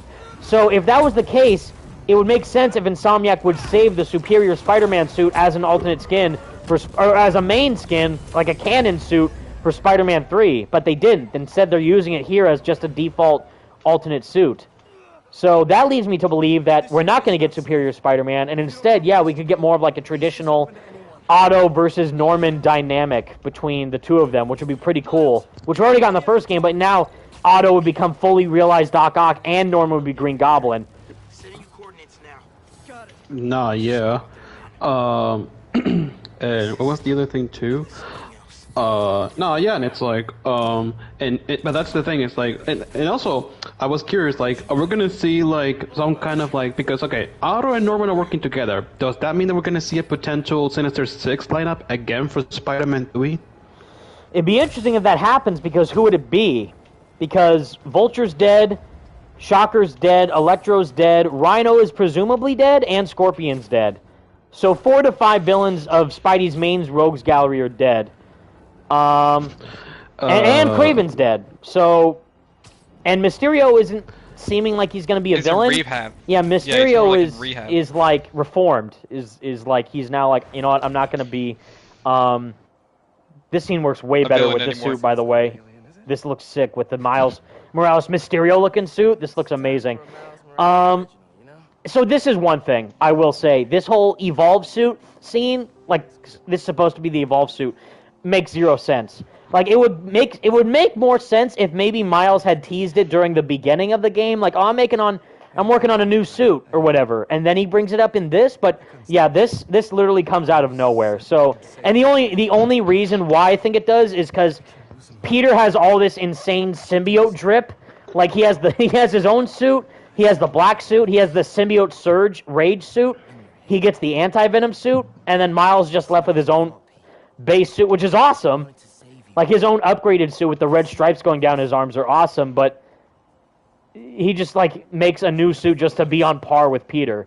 When he doesn't really need that, or if he did do that, he could have made it look a bit better.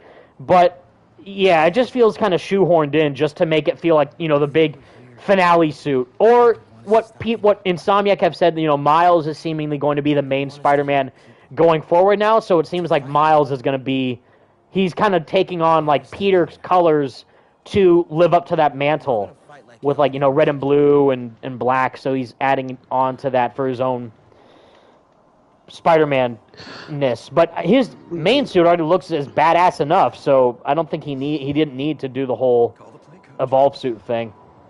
But I like that right there, the callback to the first game with call the play coach, so Peter does it too. So it shows how much he trusts Miles now as Spider-Man. I do love him saying, like, Miles, like, I can't do this again. I can't go through this again, because it's like... Right. Him...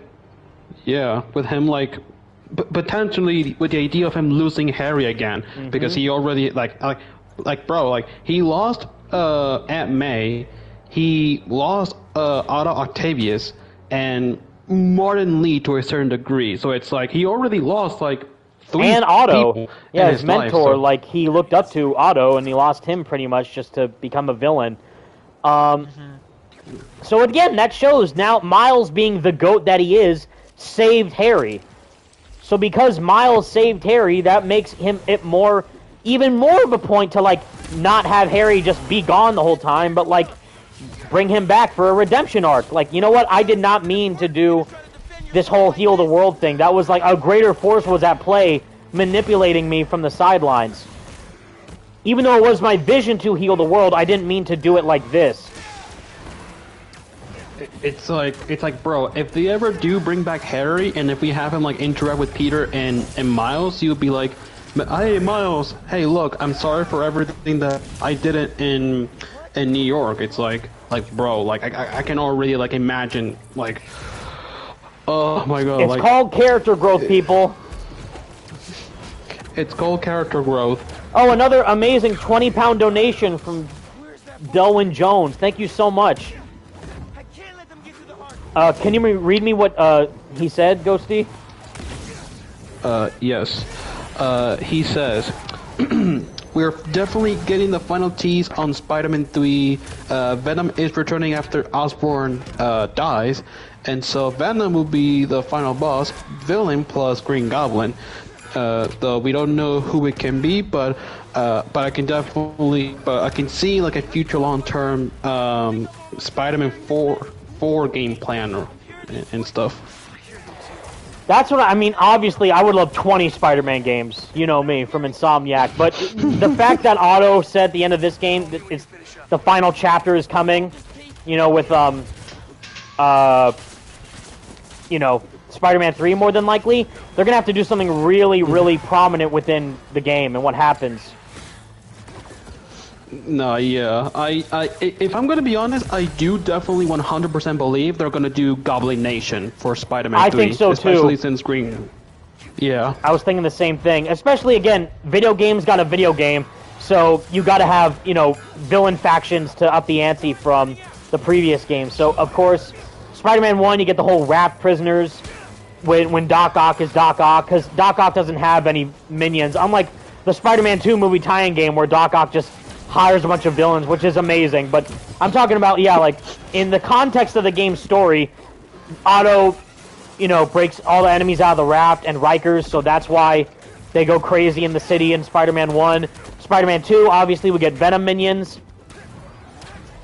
So Spider-Man 3, yeah, I feel like whatever cure Norman's working on, this G serum, is going to go horribly wrong, and that, in turn, is going to make people in the city go ballistic with either, like, yeah, minions to work for Norman for some reason as Green Goblin, like almost like Spectacular Spider-Man with, like, the Gob Squad, or, yeah, like, Goblin Nation, where, like, everyone becomes infected by this Goblin virus or whatever it is.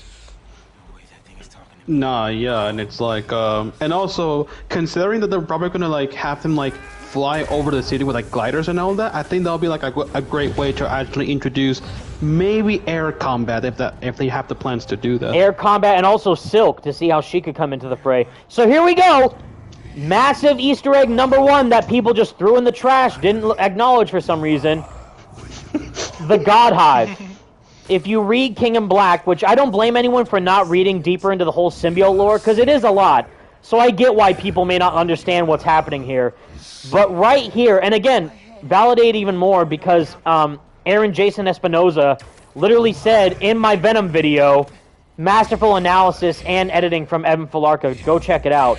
So if one of the main developers from Insomniac is saying that I analyzed this masterfully, then there's definitely something here. So yeah, right there, someone said, DG Gaming, this is the God Hive. So this isn't just some creepy symbiote vision, whatever.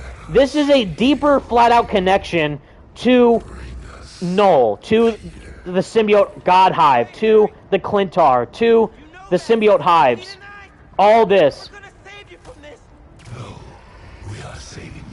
So all this leads into a bigger force at play here.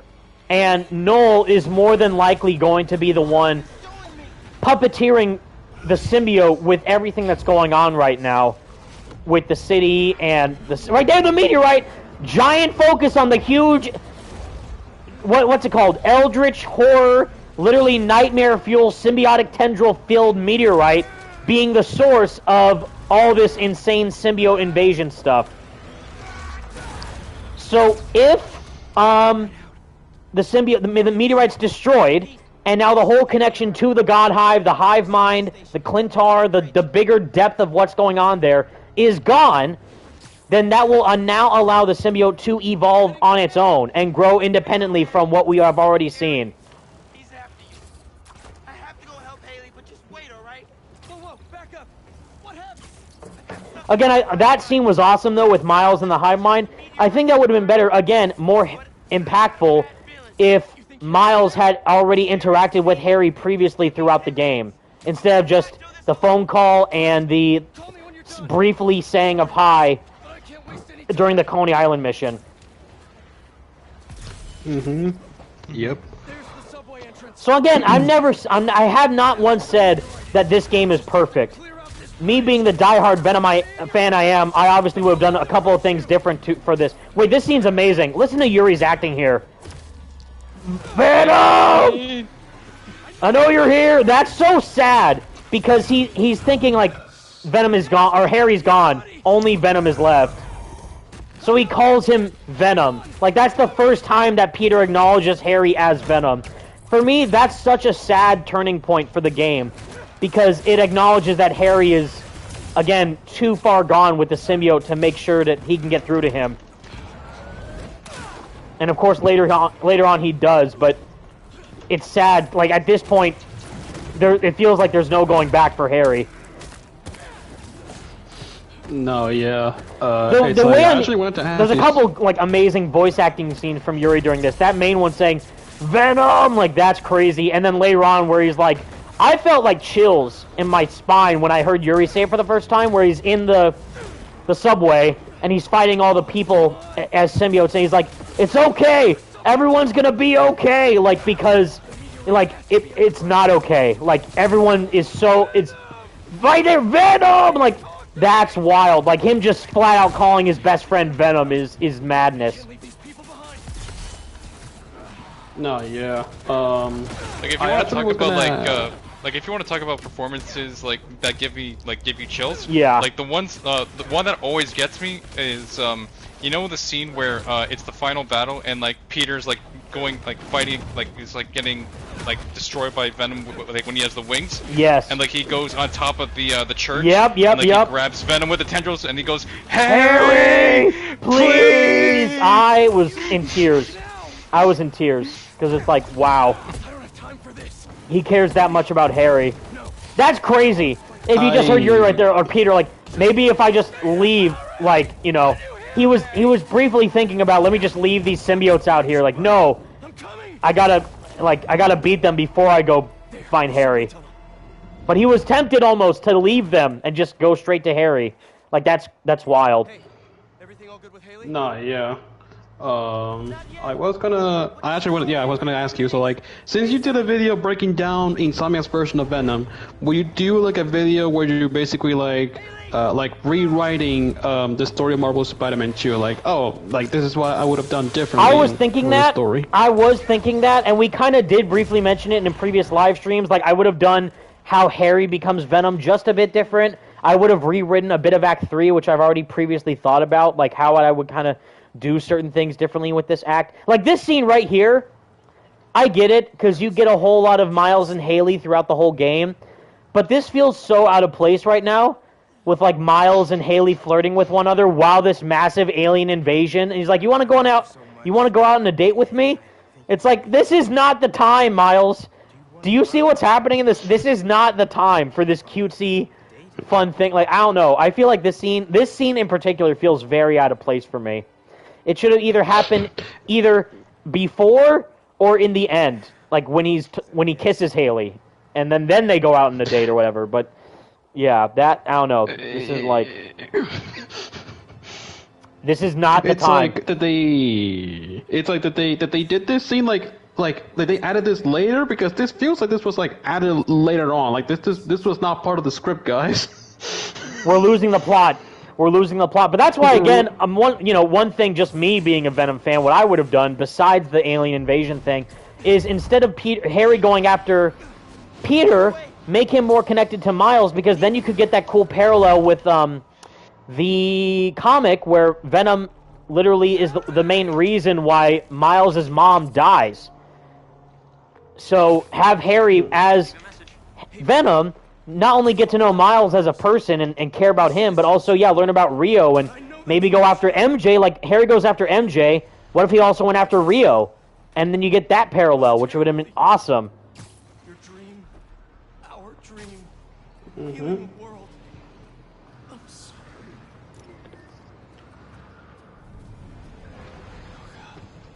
This whole scene, though, like, yeah, Harry, Yuri's acting with, like, you know, I'm so sorry, Harry, like, because it's too far gone.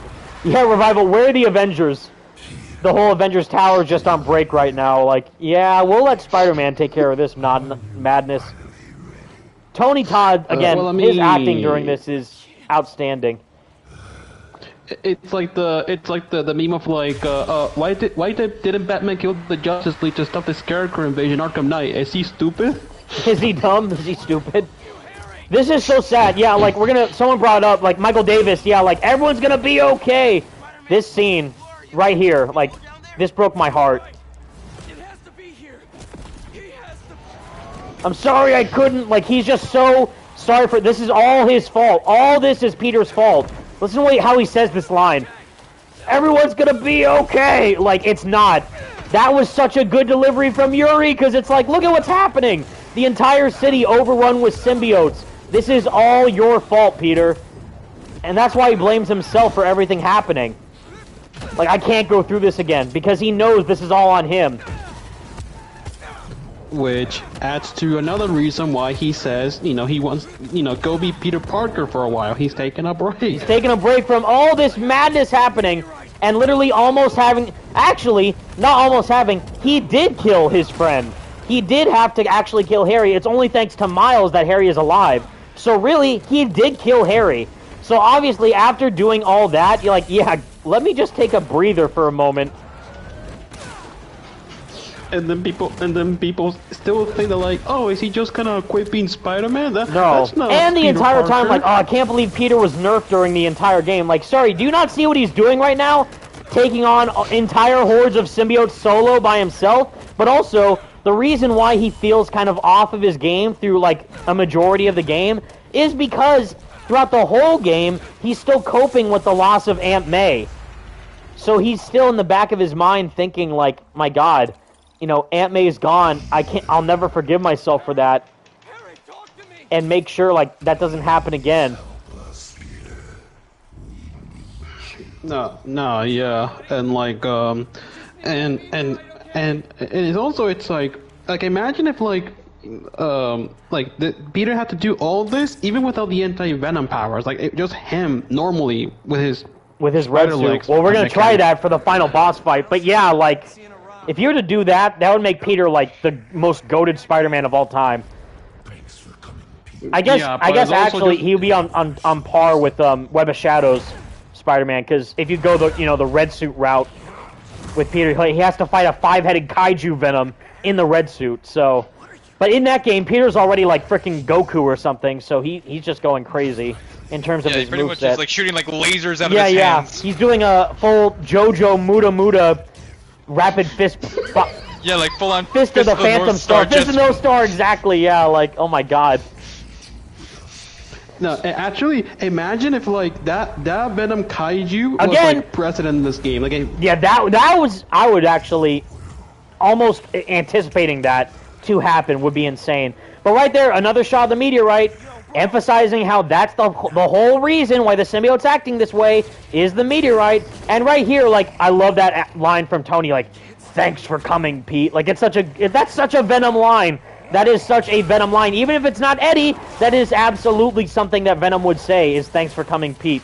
So, that, but also, again, like, all the deeper stuff that's going on with the story, with the lore, with the narrative, with the symbiotes, with the Clintar, with the meteorite, with the God Hive, everything that's going into this. Like, there's so much that's in this story that people, again, if you don't read the comics, may not understand, which I totally get, or if you do read the comics, then you're just flat out ignoring. So, I don't know.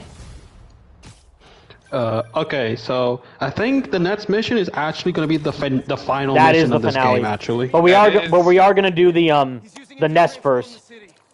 I know where it is. Yeah, which is like crazy. Like that final mission. Like with I don't know if I actually so I don't know if I like this final battle with Venom or if I like the Doc Ock final battle from the first game. I'm torn between the two, honestly. You guys know me. I'm a diehard Venom fan, but I will say right here, right now, that the Doc Ock fight is 100 times better. And I'm sorry, it's just because of the pacing, but also again, they're juggling so much in this game with Miles being involved now that they have to include him to fight Venom, right? But the whole point why the first game works so well is because they're only dealing with Peter. So the entire build-up to Peter fighting Otto as Doc Ock hits harder because of everything that you went with his journey as, Dr. Octopus, or him becoming Dr. Octopus while working with him on the arms. But here it's like, I would have had it where Miles fights Venom first, and then the final part is Peter fights Venom. I think because they didn't do enough to connect Miles with Harry, that making Miles the final person to fight Harry doesn't hit as hard as Peter fighting Harry. Or fighting Venom, so... So, it's like, I like the emotional impact of the first game's, like, final boss, but I love the scale of the final boss of the second game. Yeah. Taking place in, like, Midtown High, and then, like, everything going, like, symbiote tendrils and all that, like... Now, I will say, one thing I would have done instead of what we get here with MJ with her. So the thing is, I don't hate this final MJ mission because it shows just how badass MJ in this game is, but I don't like the execution of what they do with how she gets the meteorite. If anything, I think they should have done a parallel for what happened with Peter in the first game where Miles is hiding from Rhino, but with MJ hiding from Venom. I think that would have been cool if Venom was guarding the meteorite or something, and then Peter lures out Venom after the fact of MJ getting the meteorite. Or, again, you have to run away from Black Suit Spider-Man. What if you had to run away from Venom as MJ? That would make me shit my pants. So I think that would be, like, even more of, like, whoa, you know, Venom is such a big threat that Peter and Miles have to fight against that doing it with MJ would have had a lot more impact to her weight against also with Harry, you know? I'm trying to... I don't know why... Do I have to go to the mission or something? I'm waiting for this phone call to hit with Norman, because Norman is supposed to call Peter during this. Miles and MJ are probably already there. Oh yeah. But we're going to do these nests also... first before doing the main mission. We're going to do all these nests. I was just waiting to see if Norman was going to call Peter. No, yeah, but actually, although I will say the reward they gave you for doing all the nest is a suit dedicated to Miles, which I find it a bit odd, because it's like, I don't know, I think it would have been cooler if it was like, I mean, it's a black suit for Miles, yeah, cool, but it would have been cool if we also got one for Peter as well, like, yeah. Anyone here? like, I don't know, like maybe give like another black suit from like, you know, like the comic or something, like I don't know, because the fact that the reward they give you for doing all the nests is the King in Black. Is it the King in Black? Yeah, I was wondering which one it was. Yeah. Yeah, I would have liked it. Like, Miles got the King in Black, and then Peter maybe got like again like a superior Venom skin. So instead of doing like the Spider Carnage monster Spider-Man suit, you got superior Venom instead of. Especially if they're already putting the superior Spider-Man suit in the game, why not do superior Venom on top of that? That would have been cool, because then it would feel like you're playing as like a little mini Venom in the city to free roam as. Nah, yeah, and like that would have been cool. Like, imagine how actually. Imagine how terrifying that would have looked like with like the mouth and like the eyes. Like, yes, bruh. Especially if they did the frickin', you know, Spirit Spider in the first game. There's no reason that they couldn't do like a superior Venom in this one. Another thing I like about this, like these missions, again, Peter cleaning up his own mess with the symbiotes, but right here we're in Black Cat's old hideout, and Peter points it out like, wait a minute, this is Black Cat's old hideout. Instead of just this, you know, being random nest that Harry just makes, it would have been cool if, like, yeah, he like visits certain points in the city that have meaning to Peter and Miles. So, like, yeah, here, like, if Venom went after, like, everyone Peter cared about, so if Venom went after MJ, but what if if instead of Felicia leaving to go to Paris, what if she was still around the city, and you teamed up with her to take out these symbiotes, but then Harry could have gone after Black Cat to kill her or something. Like, that would have been crazy. And then... or try and turn her into another, like, symbiote Black Cat, like what we saw in Web of Shadows. That would have been awesome. And, like, what if even, like, Harry had left a nest near Aunt May's grave? That would have been nuts. Like, you know, like... That would have been messed up, but yeah, it's so cool. Like, seeing stuff like that, like, I just, like... It's like that meme with, like, what's his name? I think Andre something, but, like, let me in! Let me in, like that. Like, yeah, that guy. Yeah, let me I don't in. His name, though. Let me in the writer's room, Insomniac. I love what you did with Venom in this game, but I would just take it like 10 times further. I know how to do it. Please, I promise. Let me in. Let me in. Let me in. Let me in. I promise I will not let you down with a Venom story. I know exactly what to do here, and you guys already set up so well, but I would take it just a bit further. But yeah, like the final fight with Venom, to answer that main question, is good where it hits with Peter, but I feel like that should have been the climax of the fight rather than being the start of the fight.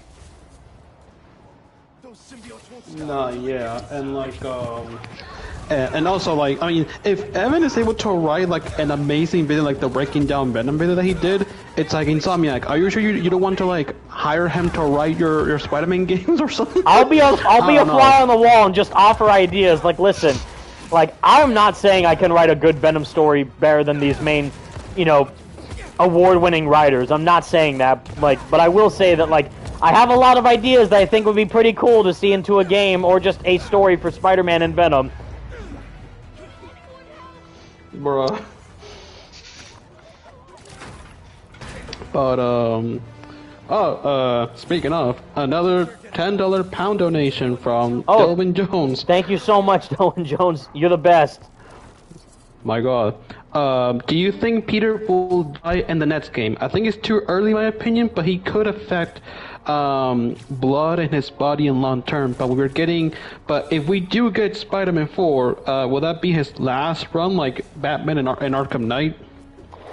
It's a good question, and that's why it's like, man, if they are really planning on making Spider-Man 3 the big finale of the series, they really have to end it in a way that does justice to Peter. So if they just kill him just because, you know, they think that would be emotionally impactful, like, obviously what we saw with the Suicide Squad with Batman, look how that turned out. So you can't just kill a character just to kill a character. There has to be so much at stake for him to die in circumstances that not only do justice to Peter, but also make it honorable to the character and his journey.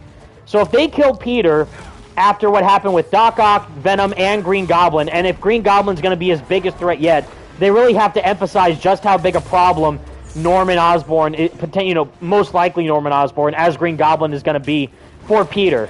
So if he can't even fight Venom without the anti-Venom symbiote, and he already had a problem fighting Doc Ock, and if Green Goblin ends up killing Peter, then yeah, they have to really hit home like Green Goblin's going to be an absolute menace in the next game. And I'm wondering if they might do like the best of both worlds type thing, where he might start off as the 616 glider Green Goblin, only to then what if he somehow evolves later on to ultimate giant green demonic Hulk Goblin? That'd be kind of nuts.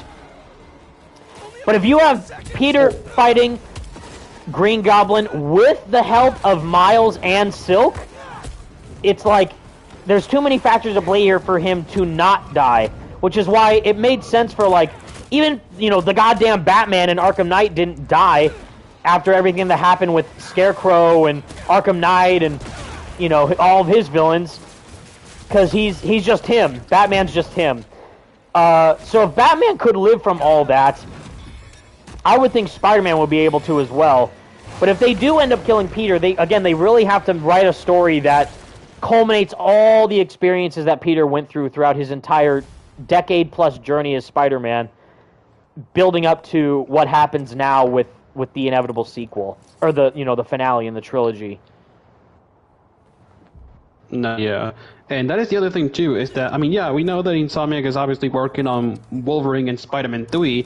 The thing is, though, is that once Spider-Man 3 is out, would that be like, yeah, like Insomniac is done with Spider-Man, we're moving on away from that? Or would it be like, maybe? If the third game, I mean, what? Because the Spider-Man 1 sold 30 million plus copies or something like that, right? And then Spider-Man 2 recently just confirmed that it sold over 11 million copies, only being exclusive to the PS5, which is insane, and a huge win for Insomniac. And Miles did pretty good well. Like, the Miles Morales game did pretty well sales-wise, too. So I would think that if Spider-Man 3 sells well enough, like gangbusters, and especially if there's enough demand for it, then they might want to, yeah, do like a Spider-Man 4 or something. Because I know I'm going to cry the day that this series ends, like how amazing this series has been and how much it means to me. And I don't want it to end, obviously. So if I get, like, again, Spider-Man 20 in, you know, the year 2070 or something, you know, like, I'll be fine. But, of course, we got other things to look forward to from them, like, you know, obviously Spider-Man 3, Wolverine, more than likely some other, you know, hopefully like a Ratchet and Clank game, or maybe, you know, some other type of game from Insomniac down the line that may not even be Marvel related. We'll see, but it just goes to show how much demand there is for people to play these Spider-Man games and see where I can go next. Maybe a Sunset Overdrive 2, perhaps? I would love to see that. Yeah. Well, that is if we get the first Sunset Overdrive on PlayStation, because that game still has yet to be released on the PlayStation I would love it. platform. Give me the hi-fi rush situation with Sunset, please. Just get everything away from Microsoft. That's all I ask. If they could get Sunset Overdrive back from Microsoft or whatever, I'm all in. Please.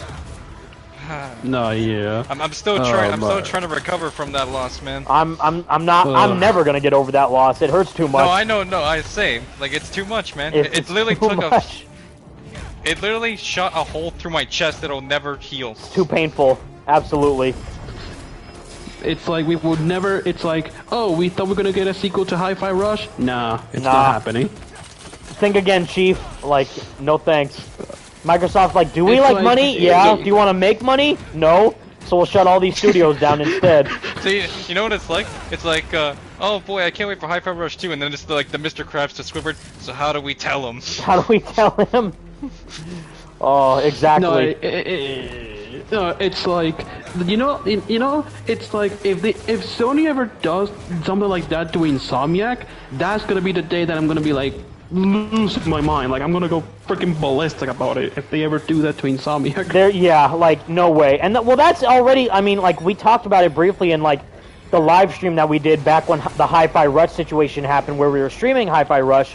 Is if a game that did that well in terms of critical reception and praise from its community, and granted, may have not sold Spider-Man 2 levels of copies, but it still sold relatively well, and it was said by the head of marketing at Xbox. And all that awards, all that critical praise, and it still made them shut down the studio. What does that mean for Insomniac? Especially what we saw previously with Sony, where they did lay off people from PlayStation and a couple people from Insomniac, and they just did Spider-Man 2. So it's like the gaming industry is not a viable place right now, and it's sad because everyone at Insomniac should have been promoted after the release of Spider-Man 2. No one on that team should have been fired at all. No, So that's not even on them. That's just a situation looking at the current state of the industry and how kind of lackluster it is right now. Yeah, I'm just hoping that Insomniac continues to make games, even if they're not making mobile games anymore. Because the last thing I will want is to see Insomniac on the list of developers that got shut down. Like, yeah, God no. No way. That would never ever happen. Never in a million years. And if they did, people would riot. Myself included. I think that's gonna be the call for everyone to be like, yeah, like Sony, you messed up, my guy. you messed up big time. You messed up big time. A $5 donate from Comic Book Reporter. Oh, thank you.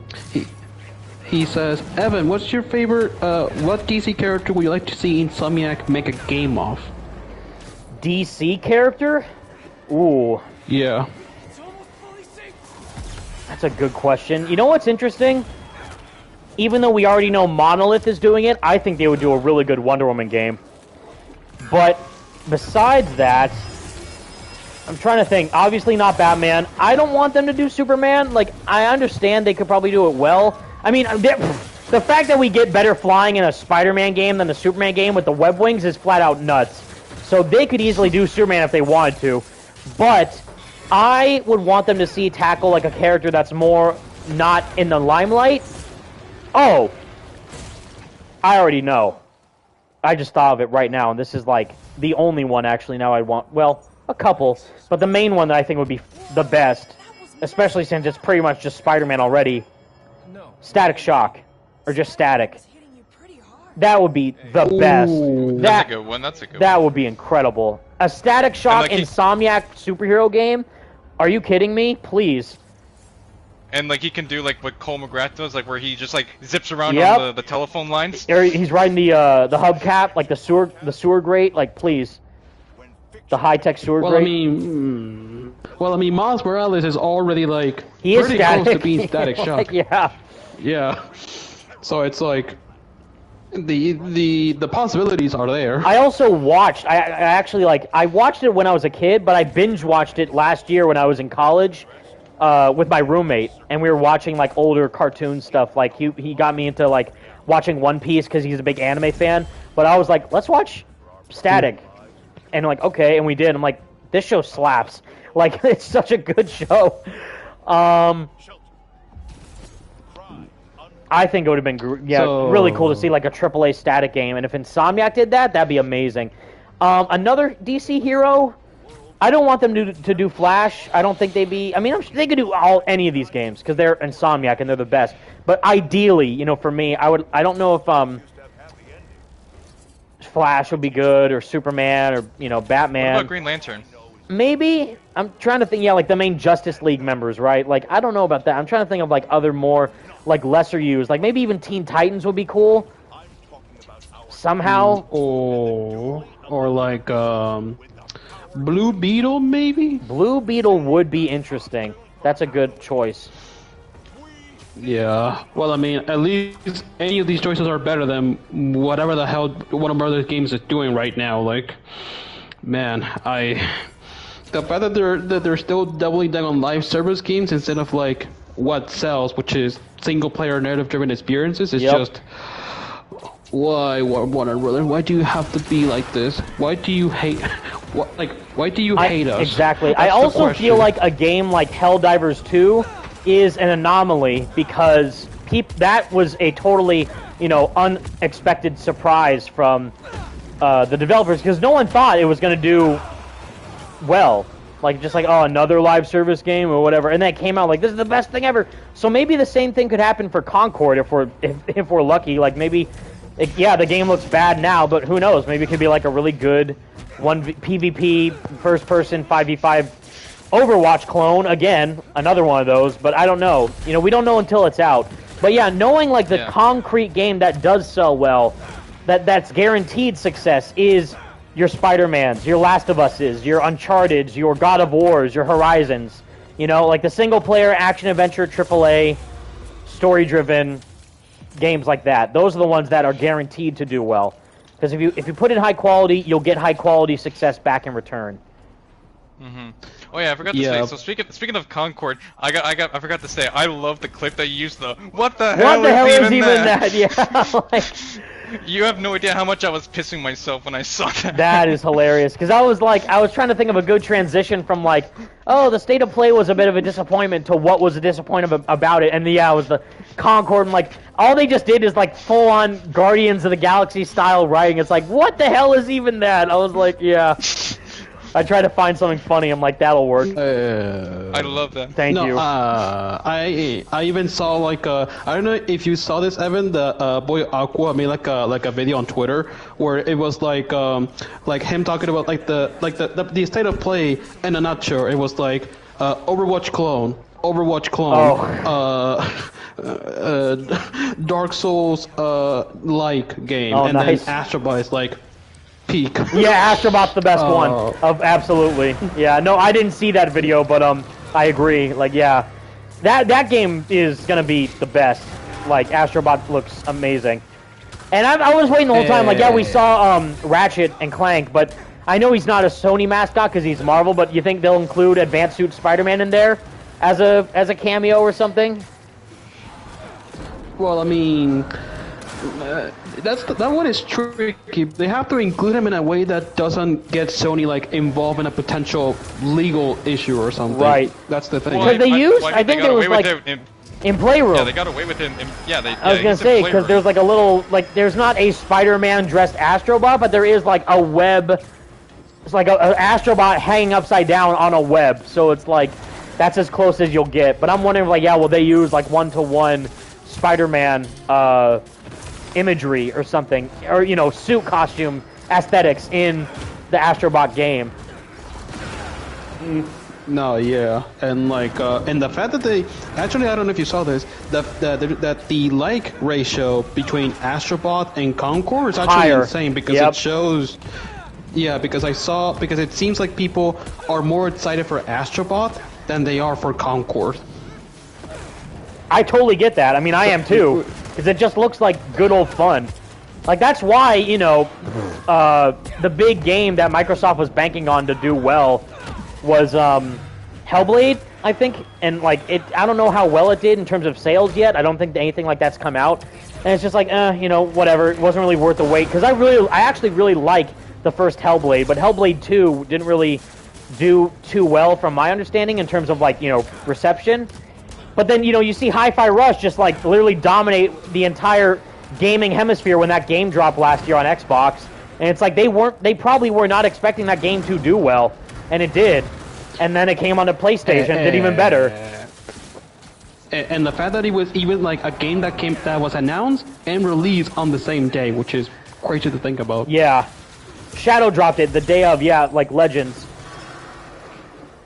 Oh my god, like imagine if Insomnia ever did that with like one of their games, like, oh, Wolverine gameplay shown, announced and released on the same day, like, man. That would be insane. No, yeah. Only in a perfect world. I wish. I can only hope. In an alternate reality. Yeah, actually, so that reminds me. So I actually am. I'm actually continuing my playthrough of like Spider-Man Remastered on PS5. Nice. And so far, I'm really enjoying it. Although I will say this, I'm a little disappointed with how the DualSense was used in the remaster. Yes. Like I don't know. No, I totally agree with you. It's like the DualSense just. It doesn't feel like there was much to do in here than, for example, in Miles or in Spider-Man 2. Like, yeah, it's like I don't know. It just feels like they didn't do much with it with the DualSense in comparison to Miles. Exactly, and I guess maybe because Miles was the main one that they tried to develop for the PS5. Like you can tell it's night and day when you play the remaster versus Miles on the PS5. Like, okay, the DualSense was made for Miles Morales. But the remaster, yeah, was like the main reason why the main thing I was looking forward to back when the remaster was announced was the DualSense features. And then it kind of like let me. I even brought that up when I reviewed the remaster. I was like, the DualSense didn't really do that much in the remaster versus just the DualShock 4 on the PS4. The only real difference that stood out to me the most was the 60 FPS performance mode and the ray tracing. Like that's worth the price alone. Yeah, and well, I guess if you want to include it, the Peter Parker remodel phase that they did as well. I don't include it actually. No, I'm kidding, but like I do. I know, no, but for me, I'm like, as I've said, I think the face looks much better here in the sequel, because it actually looks more like Ben Jordan / Yuri Lowenthal than whatever that was in the remaster. But yeah, like the 60 FPS is game-changing on the remaster. Like, I can't go back to... Even though I can go back for the PS4 for the face, I can't go back for the 30 FPS. No, yeah, and like, although I will say this, it was a little odd that like when they launched, so like at launch, when the PS5 released with the remaster of Miles Morales, you only had the option to either, you have option with ray tracing at 30 FPS, or no ray tracing, at 60 FPS. Yeah. Yeah.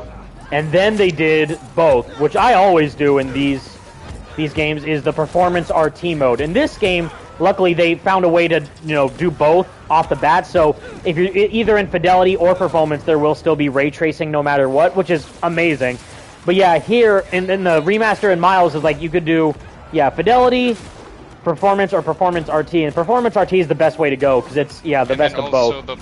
And then the 120 hertz to make it like up to like 100 and something FPS. I don't think I have a TV that supports that, sadly. I do, and it's incredible, a difference. Nice. It takes time getting adjusted, like adjusting your eyes to, but once it does, like it's like incredible. Nice. See, so here's Wraith. It's like, Wraith, are you not going to be questioning why the hell you just fought alien demons right now? You're just going to be like acting like everything's fine? Like, okay. I just feel like they could have added, like, as I've said, a bit more with other characters getting involved with the symbiote invasion stuff, like Black Cat, like Rio, like even Haley, minus that little one cutscene, which was just kind of her and Miles flirting. I think there could be a lot more in store to bring characters more involved with Venom, so Venom could go after the people that Spider-Man cares about the most, instead of just, symbiote invasion. Which again, it all makes sense in the context of Harry's character and this story. But as a Venom fan, I am personally saying I would have done things a bit differently. Nah, yeah, and it's like, yeah, well, here's the thing, it's like, because there's been, like, you know, when Evan clarifies, it's like, oh, this is what I would have done, differently and all that. There's still gonna be people who are like, you're just doing it because you didn't like how Venom was portrayed in the game, and it's like, bro, like, what do you mean? Like, I'm literally trying to explain, not trying, I literally did explain the reasoning behind everything that Venom does in this game. If you don't like it, that's a different story. That totally makes sense. But I'm saying everything that they did is in service to the greater narrative that is at play here. Mm-hmm. Yep. As I even said myself, I don't like certain things that they do in Act 3. I would have changed things a little bit differently. You know, no one likes the Colgate evolved, you know, toothpaste suit that Miles wears. Do I appreciate that Insomniac tried to do something different with that? Yes. I just wish that they tried to do it a bit more relevant to the story that was being told with Miles and everything. And of course, there's no way that Miles is going to wear that suit in Spider-Man 3. That's just not happening. Nah, yeah, and like, but here's the thing, it's like, because a lot of people actually believe that, like, oh, is Peter Parker gonna become anti-Venom in Spider-Man 3? So, like, not just as anti-Venom Spider-Man, but, like, actually become Actual the anti-Venom. Yeah. Yeah. That's the thing. We all don't know because there's so much story left to tell that Insomniac have either not yet told or we are not expecting from them to tell yet. Because they could go in a totally different direction that people aren't expecting. Again, I was not expecting MJ to become Scream. I was not expecting Venom to grow wings. I was not expecting the Null meteorite to have such a prominent presence within this story. So there's so much more that people either have not thought about yet or that we are not currently expecting them to do. And that makes it exciting because that keeps the player on their toes. Like, man, what are they going to do now that Harry's in a coma, that Norman's more than likely going to be the Green Goblin, that Doc Ock's returning, that Silk is being introduced, or at least Cindy Moon is being introduced. You know, all this stuff. Yeah, although, here's something that I've actually been questioning. So, we know that Spider-Man and Wolverine are both in the same Insomniac universe, Earth 1048. Yes. Here's the thing that I'm wondering. Where does Wolverine fit in all of this? Well, here's my dream. Is, you know, the whole, like, lock-in meme, like the staring, like, time to lock in, is if Venom returns and he leaves New York and goes to somehow Madripoor, just any way for me to get a next-gen Wolverine versus Venom fight to reflect what we got with Ultimate Spider-Man, you know? Nice like, mess. Venom fighting, yeah, nice mess. That's my bike you smashed this place up with. Like, literally anything to get that back to that level of peak. Like, this game was already peak, but more nostalgic peak, especially since they already have it with Wolverine and Venom, you know, together. Come on. I want to see them fight again somehow. I would love that. But, you obviously... have no idea how big a mistake you just made. See these claws? Unbreakable. Unbreakable. You? Bet not. Like, oh. Ooh. Yeah, please. Anything to do that again. Hunger. Feed. Or even here, like, if they were to bring them in, I would have loved to have seen a Venom versus, like, we already got peak by playing as Venom and fighting Kraven. Double down on that by doing Venom versus Wolverine. Like, I don't know. I think that would have been crazy. Like, Harry would just be causing rampage throughout the city, going against anyone in his way, and he sees Wolverine and just fights him in a bar. Come on. I need it. Imagine if he was like obviously, like, I'm not saying this is gonna happen or anything, but imagine if, like, Venom was like a secret boss fight in Wolverine or something. Like, please. How crazy would that be? Please. We all need this. 19 inches of Venom facing off against 4 inches of Wolverine, considering how small he is? Please. Need that in my life. No, yeah. And so, well, since we can all agree that the state of play was just meh at best. But again, I was going in, like I even said in my video, like, if we don't get any Spider-Man 2 DLC, it's more than likely going to be saved for a PlayStation showcase. Which is why when I was watching, I'm like, yeah, we're probably not going to get DLC here. I wasn't going in like, we're going to get, you know, full-on Burning Shores level Horizon DLC expansion for Spider-Man 2. I'm like, there's no way that's happening. If anything, I'm like, we might get a small update for, like, the suits, which are still coming, by the way, the Kid Super collab suits, which I know no one's looking forward to. But it is still a piece of content that is set to drop somewhere. But we still have Summer Game Fest happening Next Friday. Is pretty crazy, yeah. The Jeff, what I like to call it, Jeff Keighley, Jeff Key 3. Because now that E3 is dead, we got Jeff Keighley coming in to hopefully save us with game reveals. Key 3, please. And we know that PlayStation is attending the event, so yes. I don't know about you, but maybe there is a chance. But I could be wrong. I could just completely making stuff. The copium is real. But we don't know. We don't know for sucking in all the copium in the world. We need all the copium we can get, please. No, yeah. Well, I mean, considering that the last I will tell you right now that we will not get Wolverine gameplay at Summer Game Fest. That's just common sense. No fucking way. No. No way in planet Earth that we're ever gonna get gameplay Wolverine, and like we're not seeing anything from that game for at least until like 2025, early 2025. Or or even if we're lucky during if we get a showcase this fall, and then we could again PS5 Pro showcase. So it's like, okay, here's Wolverine enhanced on the PS5 Pro. Here's Ghost of Tsushima 2 enhanced on the PS5 Pro. Like that would all be sick. And then of course, it could, like, imagine it like circles back, you know, like with Spider-Man PS4. You know, we got the reveal trailer E3 2016, and then we got the PS4 Pro clip. Yep. Like saying, here's what it looks like. I remember. If we were all there, we all shat ourselves when we saw that PS4 Pro Spider-Man clip. Yeah. Oh my god. You remember, like, it was just literally a 30-second clip of him sitting on a flagpole, looking out in New York City. We just saw his suit. Like, this is gonna be game of the century. Yeah, just we're seeing like, holy that, shit! Oh my god, yeah, like seeing that, like, those are the good old days. Like, oh my god. Can you Man, believe, I like, still 6 years ago? No, 7 years ago. What am I talking? Wait, Oh, no, hold man. on. 2016, 2014, or 2024. 7, 8, That's 7, 12, 8. 8. Man. Oh my god. 8 What is years. time? Jesus Christ.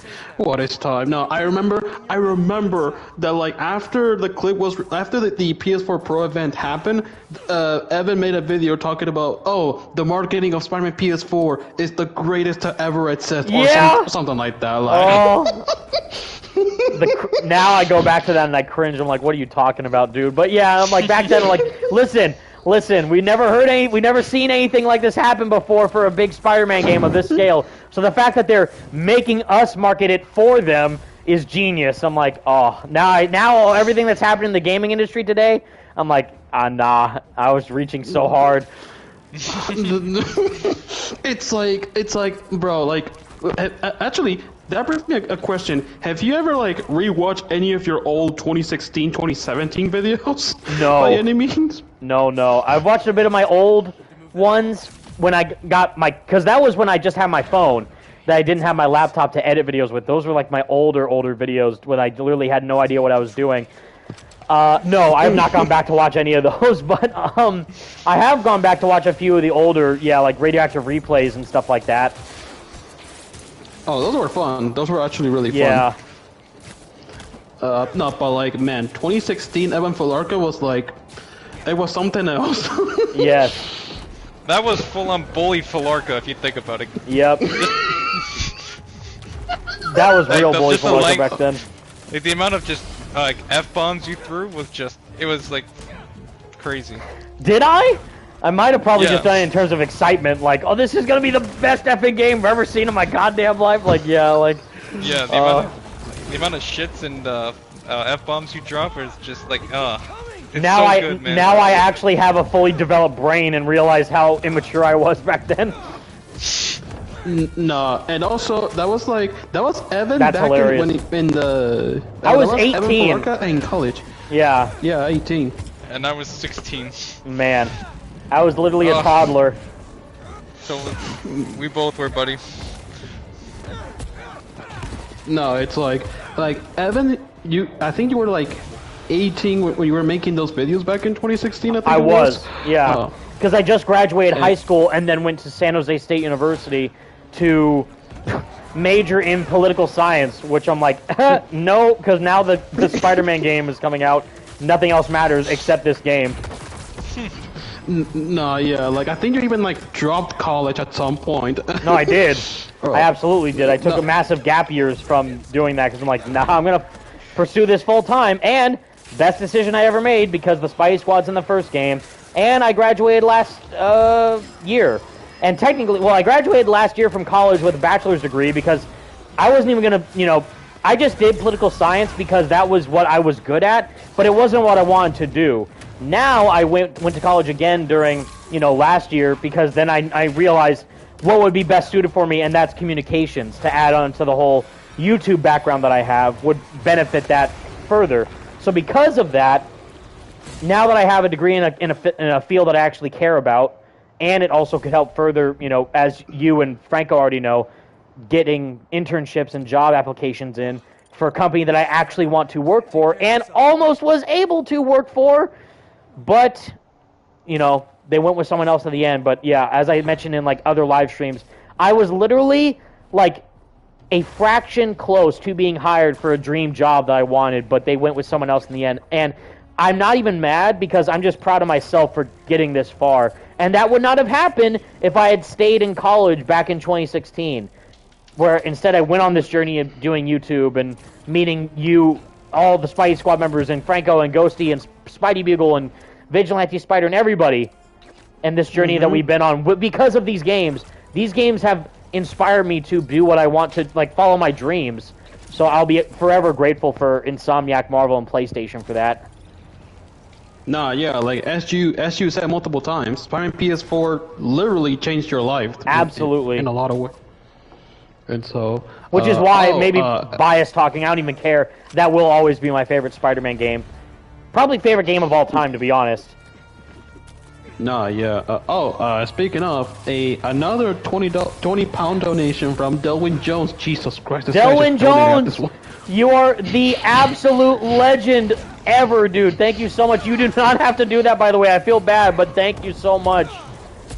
Let's see. Man, let's see if I can read it. I heard there will be a PlayStation showcase in September. Be prepared for Wolverine DLC, or Spider-Man 2 DLC, or maybe a small trailer for Wolverine. And Ghost of Tsushima 2 would be freaking awesome.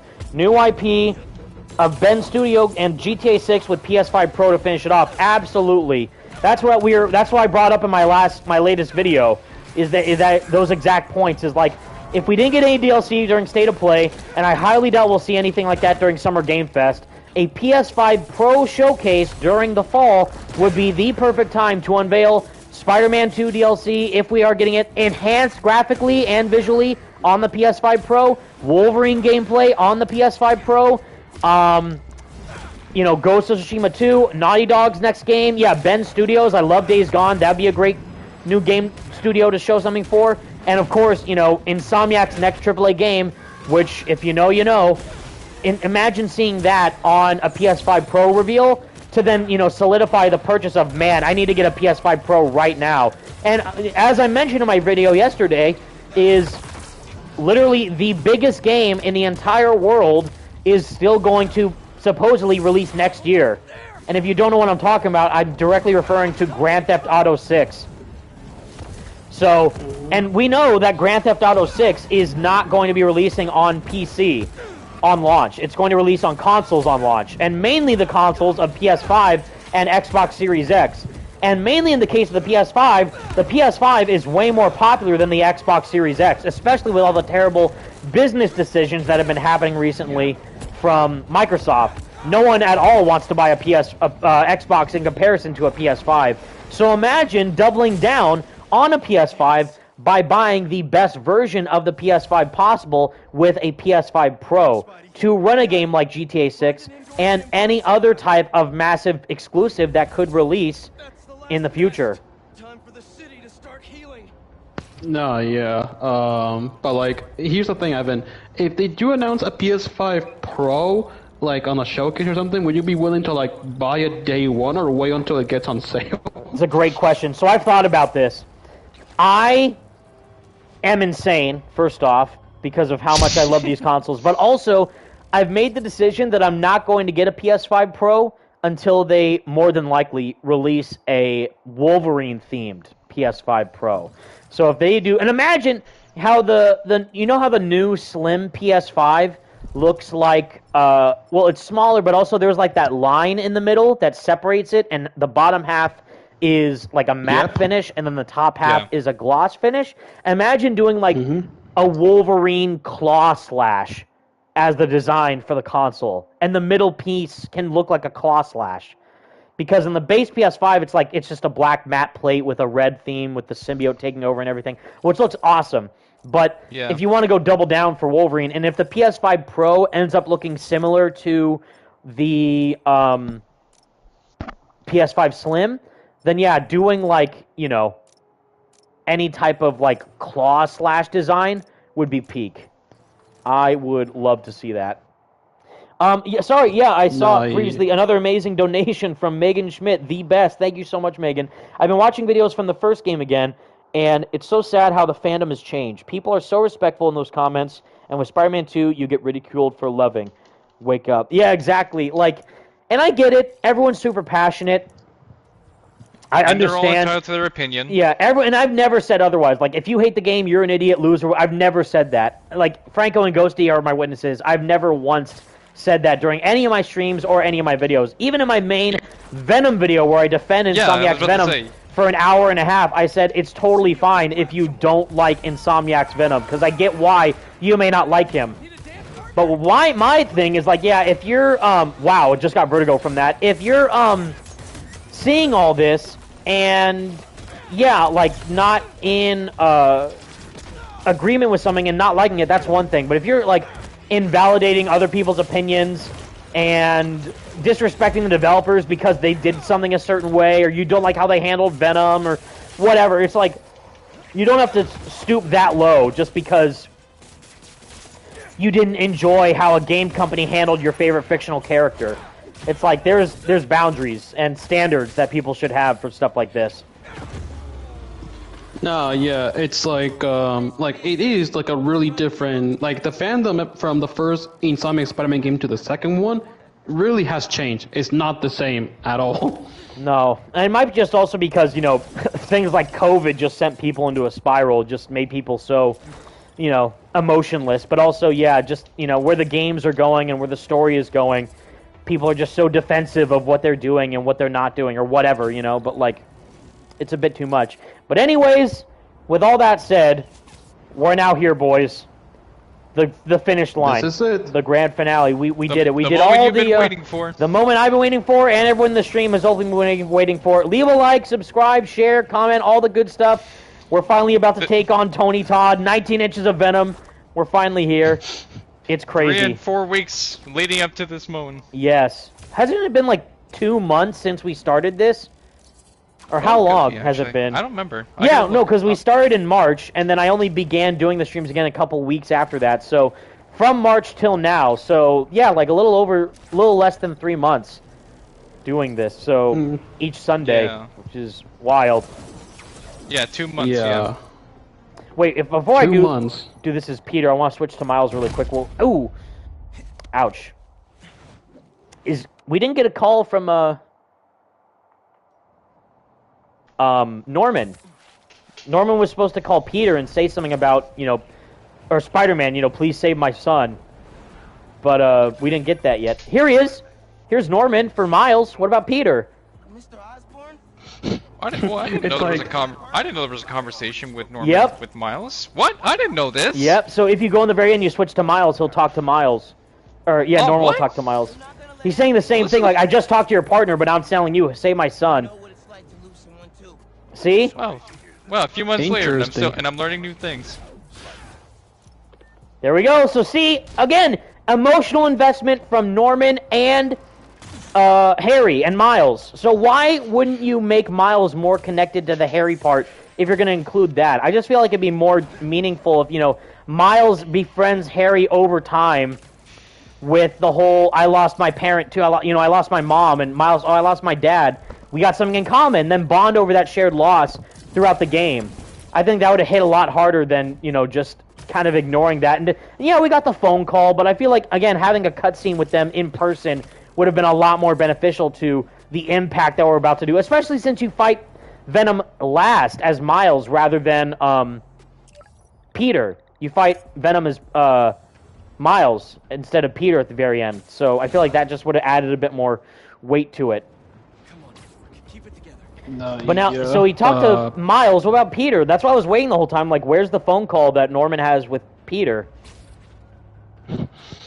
Man, but yeah, so this is it, guys. The final countdown, the final mission. The final mission in the classic, Advanced Suit 2.0 and the upgrade suit. I want to see if I can even damage Venom without anti-Venom stuff equipped on me. I'll still use the Surge. I'll still use the Surge, but I want to, fight him with the base abilities. All right. Warning, this is your last chance to collect resources to upgrade gear before the end of the story.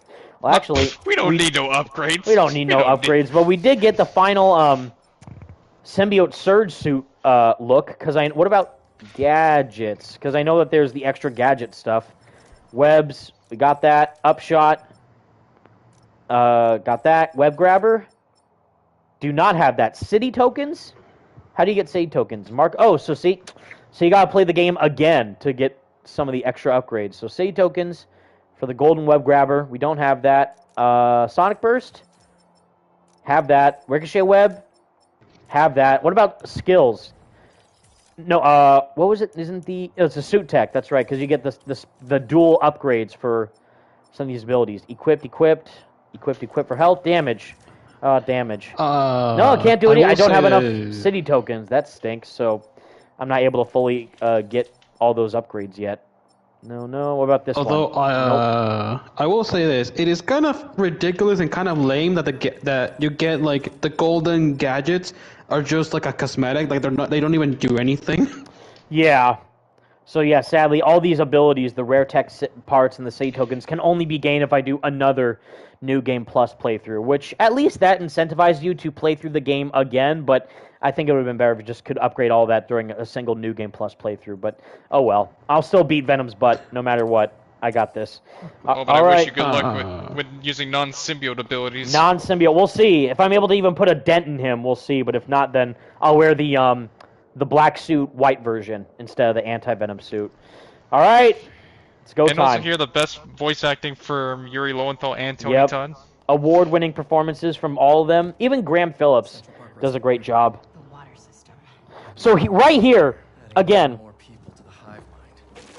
this entire sequence with, they're talking about the hive mind and how the meteorite is the source of the power. The meteorite is the source of all the power. Meteorite's the source of the power. That's the whole reason. That's what's causing this symbiote outrage. Not the main Venom symbiote itself, but the meteorite controlling the symbiote. Let's see, listen. Crank the power up. Destroy the meteorite. Free everyone connected to the hive mind, including Harry. Including Venom. If they destroy the meteorite, that now means that everyone connected to that big, greater, null, god hive, Clintar aesthetic could now be alleviated and free from it. So that leads further development to be had with his character. I can lead Harry away from the meteorite, and I can handle all the symbiotes. At least that's what I'm taking away from this scene. But people again just want to go like, it's not Eddie! It sucks, not Eddie! Like, okay, I don't know. And also the fact that we're doing this with like the Advanced Suit 2.0 and upgraded suit to make it more like to make it to be more actually like the CGI trailer of Be Greater Together. Yep. You two will be able to destroy the rock and I like how the little bits of Peter's neck are clipping for the suit, because that means that you're not supposed to be wearing this suit during this mission, but it doesn't matter. We'll still do it anyways. Alright, the Spider team, fully formed, we're ready to go. Screenshot that. Screenshot. That is screenshot material. Wallpaper worthy. We're here. Joshua Neal, funny that the Central Park Reservoir was foreshadowed at the Emily May Foundation on the top floor, which will explain how Venom knew to spread symbiotes through that. Yeah. Again, environmental storytelling, great from Insomniac, and also incentivizes the player to explore and do their own thing. And yeah, like, see everything the EMF has to offer.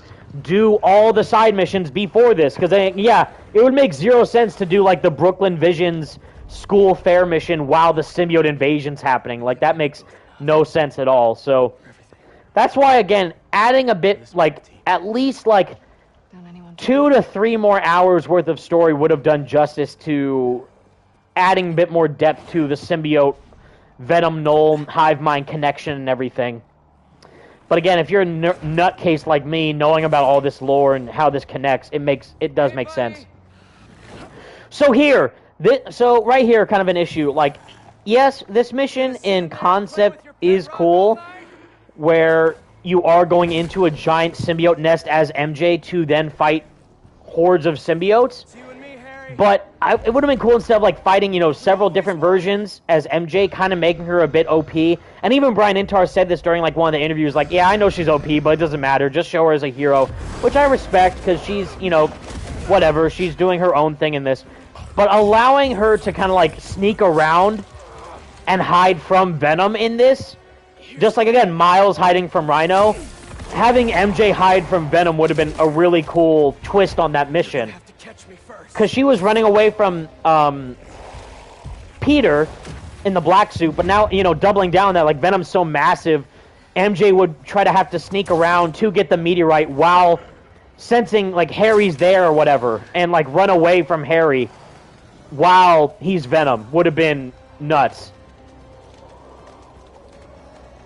Like, that Miles mission in the first game, where he's running away from Rhino, is, like, one of my favorite missions in the whole game. So doing that more with, like, yeah, fighting, a 16-foot-tall Venom as a 5-foot-tall MJ, and hiding away from him and trying to sneak away, and Harry, what if he was, like, being creepy and menacing, hiding in the shadows and stuff? Like, that would be nuts. Like, again, similar to what we saw with the, Abby Ellie fight in The Last of Us. You know, when they fight in the movie theater,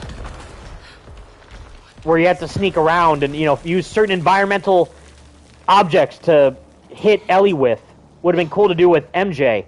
Or use the Sonic Blaster to shoot at Venom instead of these little symbiote tendrils and everything. Yeah, Michael Davis too. I wish we got a running away Venom from mission. Or a running away from Venom mission. Yeah, exactly. Even as Peter, like right there, Peter is swinging away to lure Harry away from this to then, you know, fight him in the high school. So they're right now in Central Park. So they're in Manhattan, and Midtown High is in Queens. So you could have an entire chase sequence between Peter and Harry going from island to island, like going from Manhattan to Brooklyn to then Queens, and running away from Venom as Spider-Man, chasing as him. That would have been sick. Or again, doing like an Ultimate Spider-Man thing where you're chasing Spider-Man, or, you know, chasing a character as Venom. Because in Ultimate Spider-Man, you get to chase Electro as Venom, you chase Beetle as Venom, you run away from Silver Sable's goons as Venom, and the giant airship that she has. So doing that all as Venom, like running throughout the city, would have been madness. But again, they wanted to go more. But again, that adds to the difference that Insomniac is going with. Like, yes, we've done all that in other Spider-Man games, but have you ever played a Spider-Man game where you're playing as MJ going up against Venom minions? No. So that's a cool thing that this game has that is different from the rest.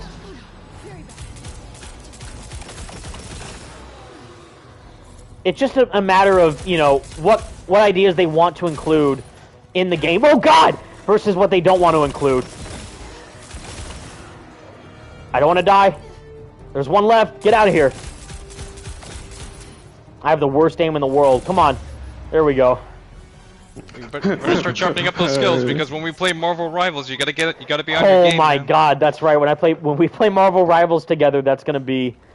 You gotta sharpen those skills up. I gotta get good. Like right here, So all this symbiote craziness is emanating from the meteorite. So again, does this mean that Null is existing in the galaxy right now, controlling this thing? We don't know.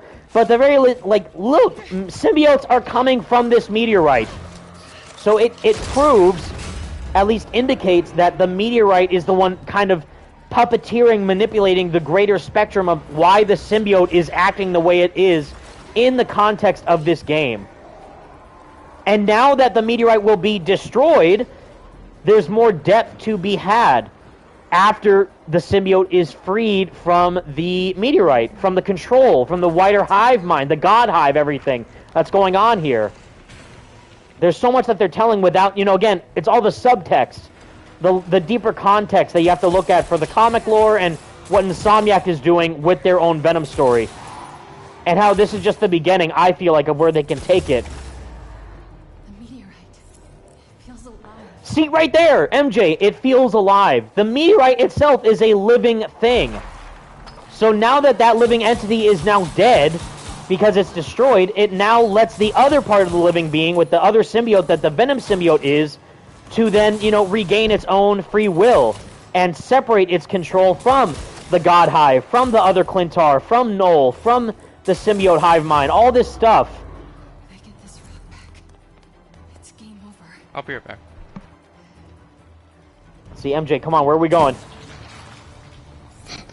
No, yeah, actually, I cannot wait to see how you're gonna handle yourself when Marvel Rivals comes out, bro. I will try my best to be the best Venom main of all time in Marvel Rivals, I promise. I'm gonna obviously main as Spider-Man. I'm too obvious, I'm sorry. That's totally fine, I get it. I'm interested in playing as him too, but, now that Venom's in the game, come on. There's no going back for me. And also because Spider-Man is voiced by the GOAT Yuri Lowenthal as well, so it's just Of course. Mm-hmm. You gotta put respect on our man's name. Absolutely. No, yeah.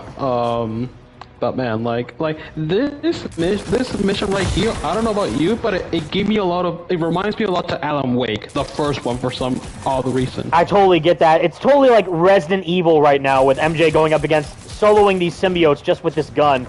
And I get the memes wow, MJ can solo all these symbiotes with a gun, but Peter's having problems fighting Venom with the anti-Venom symbiote. And I get it, because it's again, this kind of makes MJ a bit too OP. But it's just showing her how she can be self-confident and, just as strong and independent as Peter is.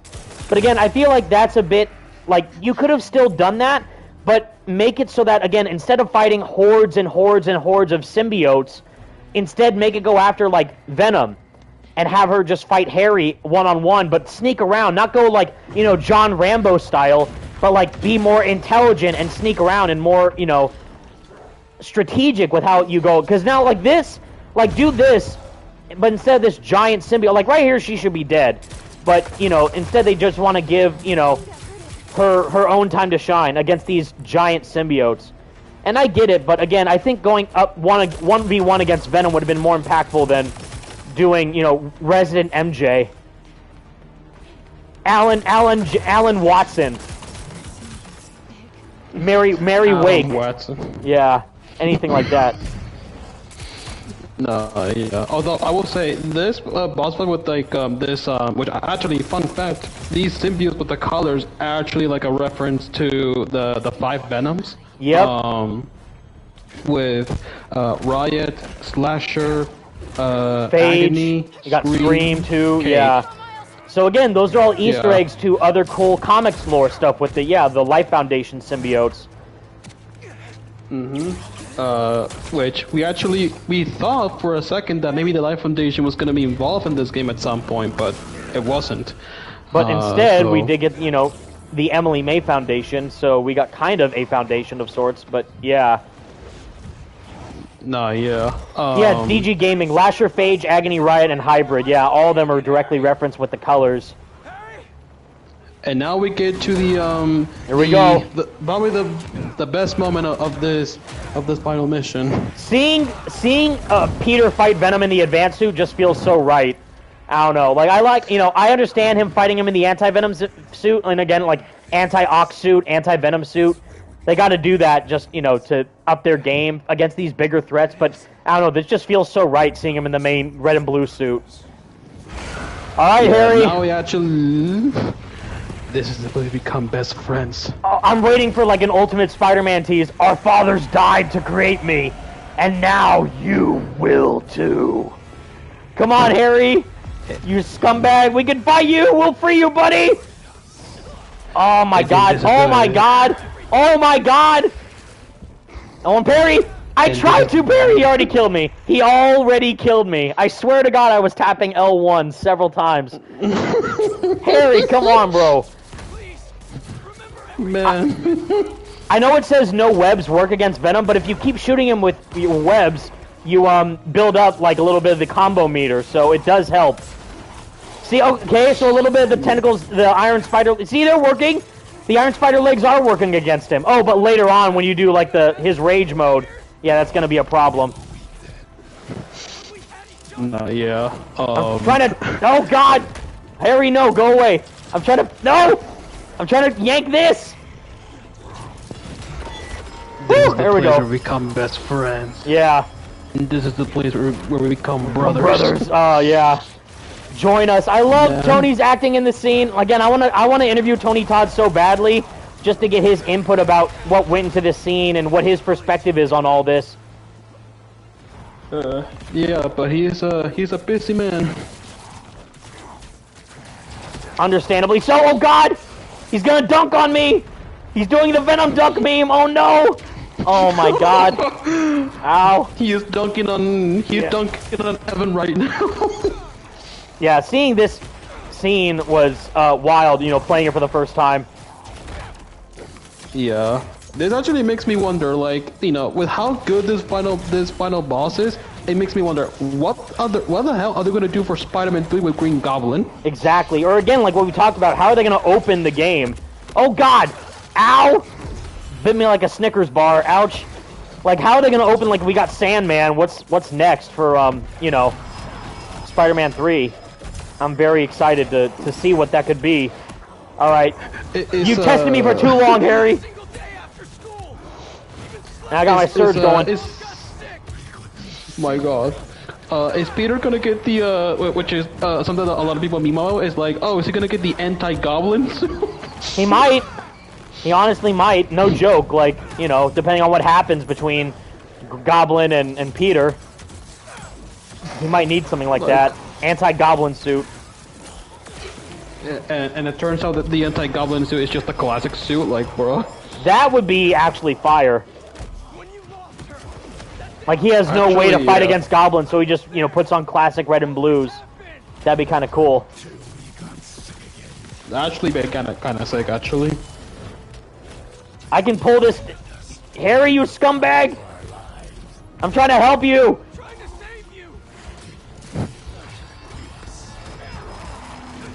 There we go.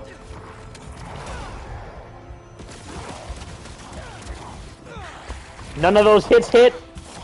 No! Oh! Oh! Woo! Okay, no, Harry, please.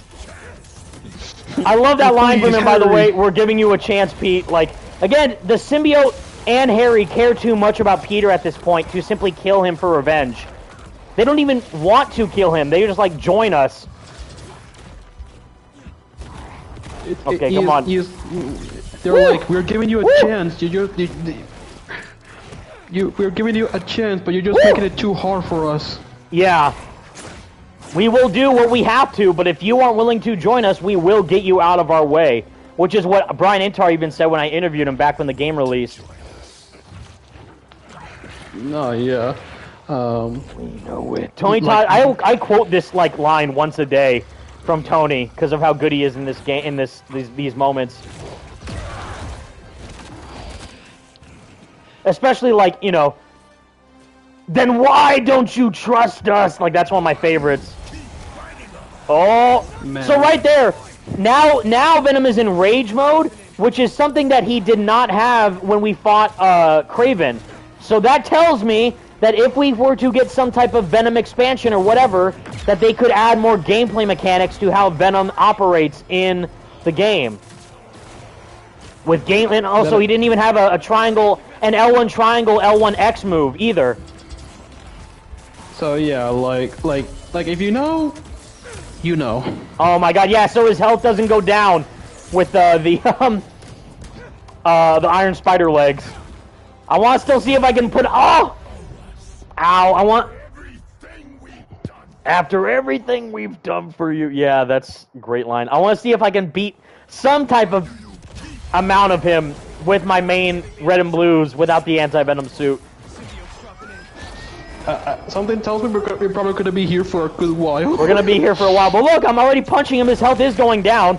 It's just going down really slowly. It's like Venom. I have the search mode. What does I Peter do have a have? Spider arms. I got my spider arms, which are doing no damage. Oh god. What? What? I tried to use the electric legs, but now my ability's gone because Venom hit me. Oh, come on, Harry. But see, if I punch him, it still is going down, but just, you know, really, really slowly.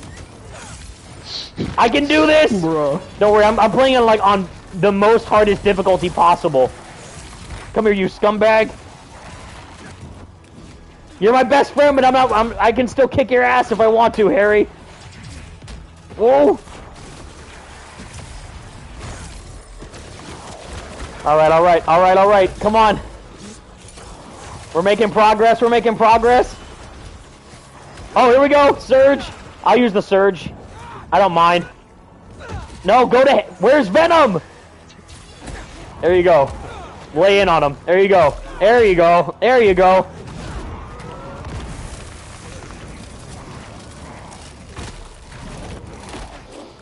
The animations during this fight are so good, too, by the way. Bruh. We've there you wanted. This line also hits so hard. Ow! We gave you everything you ever wanted. You threw us away. And that not only relates to Harry, but also the symbiote feeling the exact same way. No! He saved me! Just like I'll save you! Oh, Harry, come on.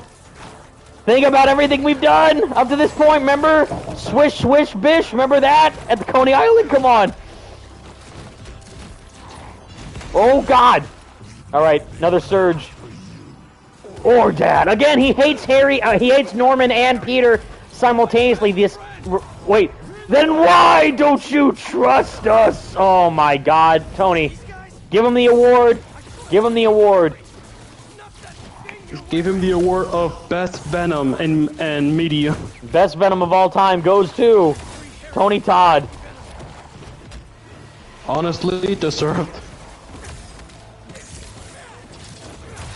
Nah, I saw you tried to do that. He tried to grab me while I was in midair. I don't think so. Let's see, hold on. We're getting somewhere. No, Harry, you scumbag. He left. He went to the wrong side. All right, come on. There's no people in these symbiotes. What's happening? All right, we're making progress. I don't know, but again, the whole pent-up rage and anger that Harry's feeling during this fight is all bubbling up to the surface. Like, we've never been good enough for you, or Dad, we gave you everything you ever wanted, and you threw us away. That's all simultaneous rage that Harry and the symbiote are feeling together towards Harry, or towards Norman and Peter at once.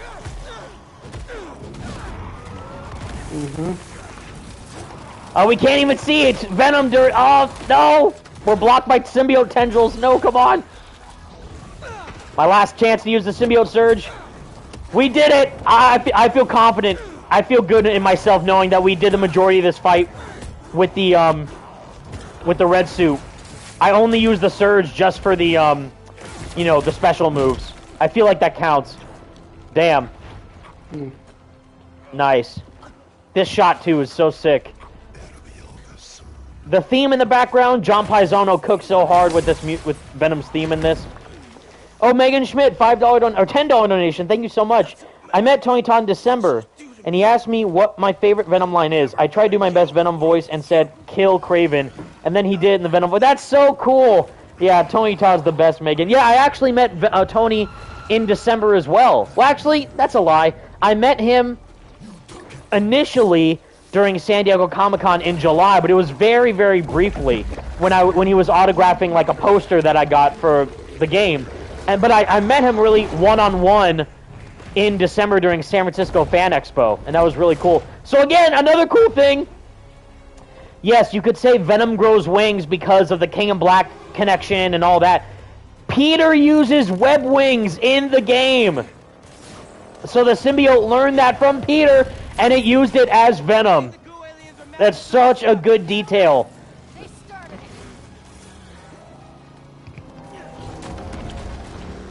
it. Again, Also, it's finally good. Oh, sorry, yeah, Ghosty. No, I was gonna say, like, man, it's good to actually see this cutscene with the normal Miles suit and not the freaking With Evolve suit. with the Evolve suit, yeah. You hearing that? Uh-oh. It's Uncle Aaron's Beats! Oh no, it's Venom. Sorry.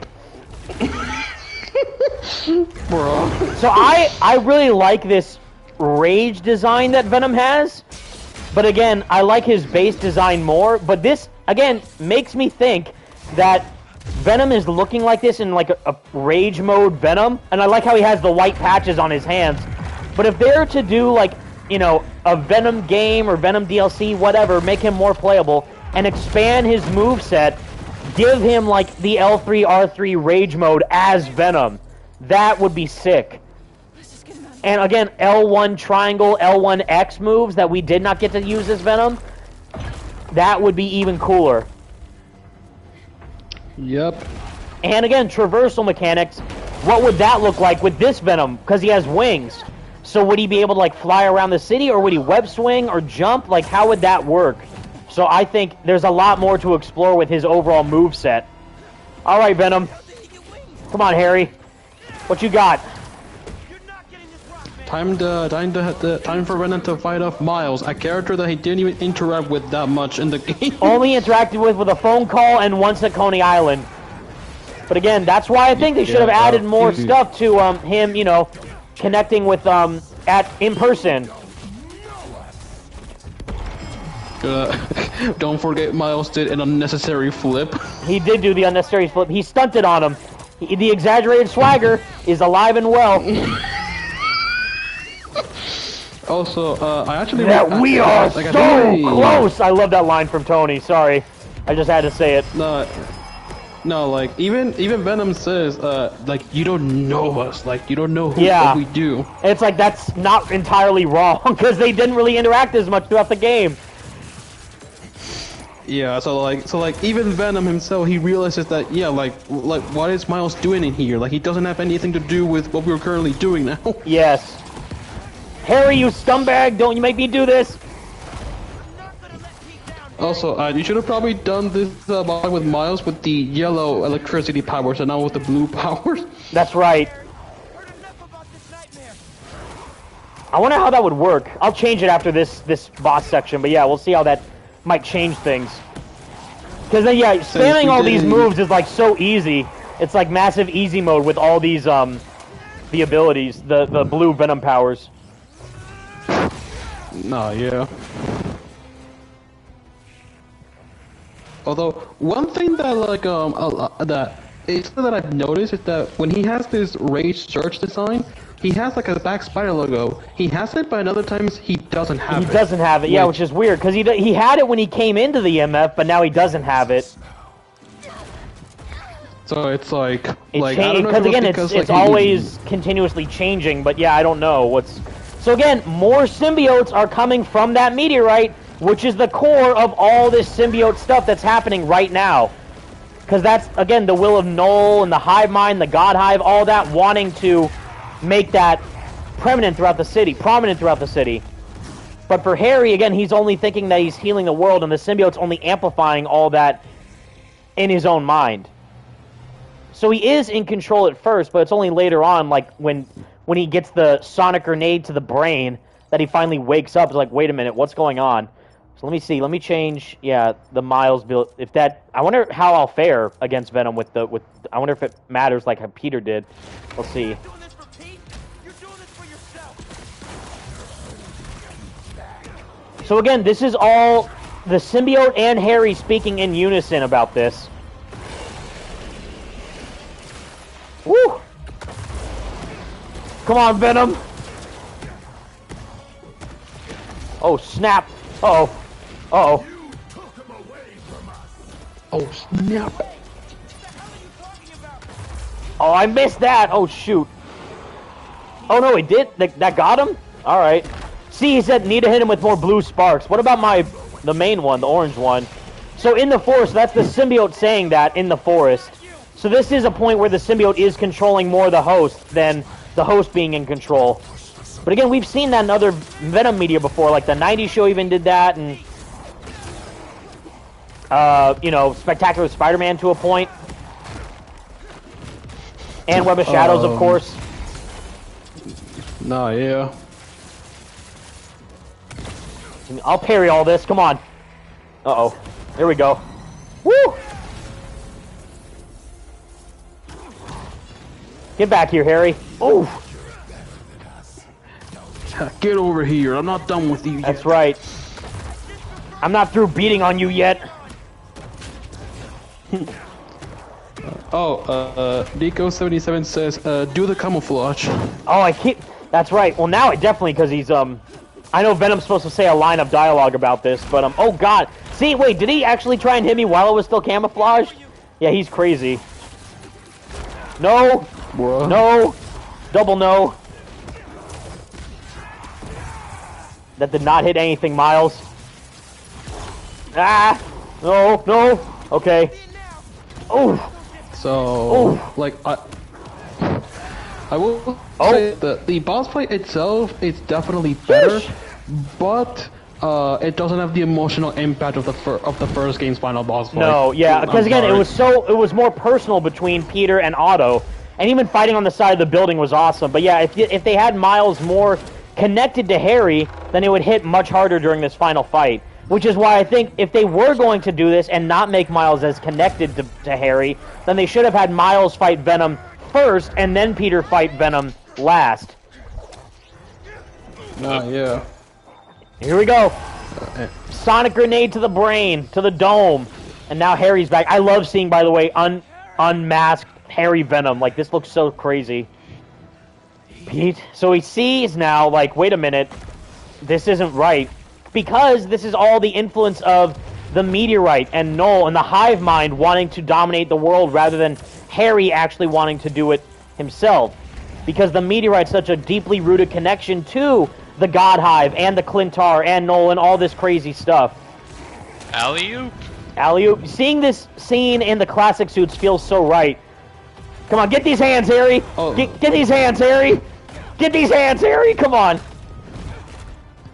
Give me back my friend! My friend! We are your friend. Come on, dude. Classic. Although it's a bit weird seeing Peter use his anti-venom abilities with the advanced suit. That does look strange, but oh well. Fight, Harry! Fight! Fly! This isn't flying. This is falling with style. Ah, no! Venom, please. So, am I the only one who thought... Like, we'll see it later, but when Venom falls through the glass of the EMF, am I the only one who thought we were going to get a Spider-Man 3 game situation? Well, I guess it's all the things work for your friendly. Holy shit! Like, whoa, no! Oh, Blasty's finally here. That's right. My boy! Our boy Blasty Games. Whoosh! Alright, Harry, come on. Well, I Get guess these it's all hands. the things work for your friendly. Holy shit! Get both these hands! Get both these hands, Harry! Come on! Woo! Now we actually get like yeah, that shot's sticking in the classic resemble... suits. Now we actually get something that resembles the live action Greater Together trailer The now. CGI trailer, yeah, exactly. Man, Or the we're getting concept art. donations. Go, Miles! Go, Miles! Oh, another donation. Josh$95. Thank you so much. And another donation from Justin Sullivan. 2 donations. I'm gonna read them. Justin says, I've heard a lot of people say that they like this version of Venom, and a lot of people say they hate him. What does your opinion stand on Insomniac Venom, Evan? Well, Justin, watch the Break It Down Venom video. I was just gonna say, Justin, you are in luck because I did a 1.5 hour long video talking about all my thoughts about Insomniac's Venom. The longest video to date. The longest video I've ever made, not a live stream, but actually fully edited video on my channel, and yeah, that was a passion project for me to work on. But to put it in like one sentence, or like short and sweet, is that again, I love how this Venom embodies the notion of what I've always believed, is that Venom is Spider-Man's greatest failure, because Peter let all this happen. Like, this is all Peter's fault. Please, Yuri! Come on, bro. Fight Harry! Fight! The desperation in Yuri's voice is crazy. You have to kill us. It's so good. But yeah, like, that's not the best line. Hold on, this is the best line right here. So right here, I thought we were gonna get a Spider-Man 3 situation, where like Harry was gonna, I don't know, land on some glass or whatever and like break his back or die by falling on some shards. Here we go. Ready? Harry, please! Oh, that already happened, but yes. And Jeb90, Josh90, thank you so much. Sup, Evan? I think in terms of violence, Spider-Man Web of Shadows is my opinion #1 when it comes to overall brutality and intensity. Yeah, I mean, that's just because of how brutal and insane the combat is for Spider-Man. Again, he's like full-on Goku, some anime-level Jost and Fist of the North Star fighting style in that game. He goes just buck shooting wild. lasers out of his fists. Lasers out of his fist, full-on symbiote, like, tendril blast that reach miles away. Like, it's crazy. So, yeah, I totally get why. And as I've said, yeah, Spider-Man Web of Shadows is my second favorite Spider-Man game of all time. And it was my favorite Spider-Man game of all time before Spider-Man PS4 came out.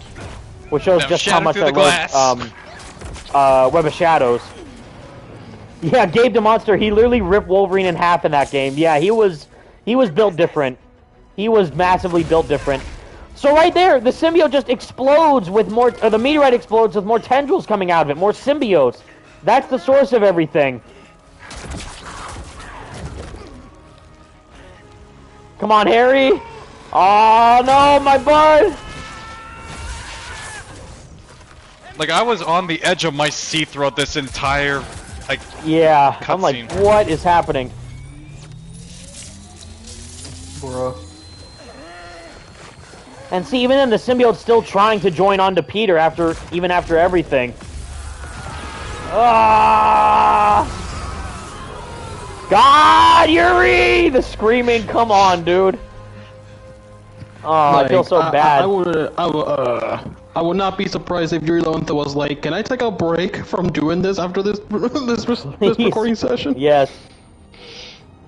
Because man, no, MJ. Oh, he's like, just let me rest for like 5 seconds. This, like, heartbreaking right here. The I love you. I love you. Oh no! Oh! You hear the tears in his eyes, bro. Like, come on. And like his soul, his acting just shines so well through this. And what I love about, like Justin Sullivan, you asked earlier about what I like about this version of Venom. It was said from Graham Phillips at the very, very end of my Venom video about how, as much as this game is about love, it's also about loss and all the love that you feel for losing someone that you love deeply about, or love deeply for. So it shows just how much, you know, Harry and Peter's relationship has grown and how it's faltered, but everything that's happened up to this point till now has just been so heartbreaking to see it happen. So again, right here, this scene, symbiote on the ground, in flames, disintegrates, gone. That means nothing. That means absolutely nothing. Because we already know that Carnage, Cletus Cassidy, he has his own symbiote that's going to be Carnage eventually. Harry is not dead. He's alive still. So there's more than likely still bits of the symbiote particles within his bloodstream, just like how they were for Peter. And even at the end of the game, there's still symbiotes roaming around the city. You know, you can fight them during crimes. So they could, you know, there's a million different ways that Harry could return as Venom. And yes, Harry is Venom, not Eddie, not Flash, not anyone, just not Matt Gargan, even though he's already dead, but Harry growing as Venom. Way more. Imagine if they actually. Imagine Yeah, if they exactly. had Joshua the O'Neill. fucking- Sorry, Joshua O'Neill. I brought this up just now. You sure there isn't any traces of Venom and Symbiote inside Harry? That's what I'm saying. Exactly. There's still possibilities of him to still have it inside of his body, just like what we saw with Peter with the anti-Venom symbiote and how that happened with Mr. Negative. No, yeah. It really makes you wonder, man, what would have happened if Miles was not in this situation to bring him back? What would have actually happened? He would have just straight up died right there. He would just be dead. Exactly. Yep, and then the whole rest of the game wouldn't happen. Sheesh. Good job. I was literally like giving a round of applause when I first played this to Miles. Like, that's my boy. That's our boy. The And goat. you see, and that's what I love. Thinking he's dead. And they literally said, "Hold on, give me some room. I don't know if it's gonna work, but I gotta try." Gotta try. And what happens? It works. And it actually works, exactly. Justin sold another $5 donation. Thank you so much. What do you personally want the Green Goblin boss fight in Marvel Spider-Man 3? What do I want from it? Great question. So I think Ghosty, you mentioned this earlier on, like air combat will be huge because you need to for a villain who's literally in the air 90% of the time with his glider flying around. This game, even like I feel like they test the waters in this with the Venom fight with the wings, because you fight him in midair, and that kind of didn't. It felt fine, but it could have been a bit better, which is why Web of Shadows has so much weight when it comes to how good the air combat is in that game.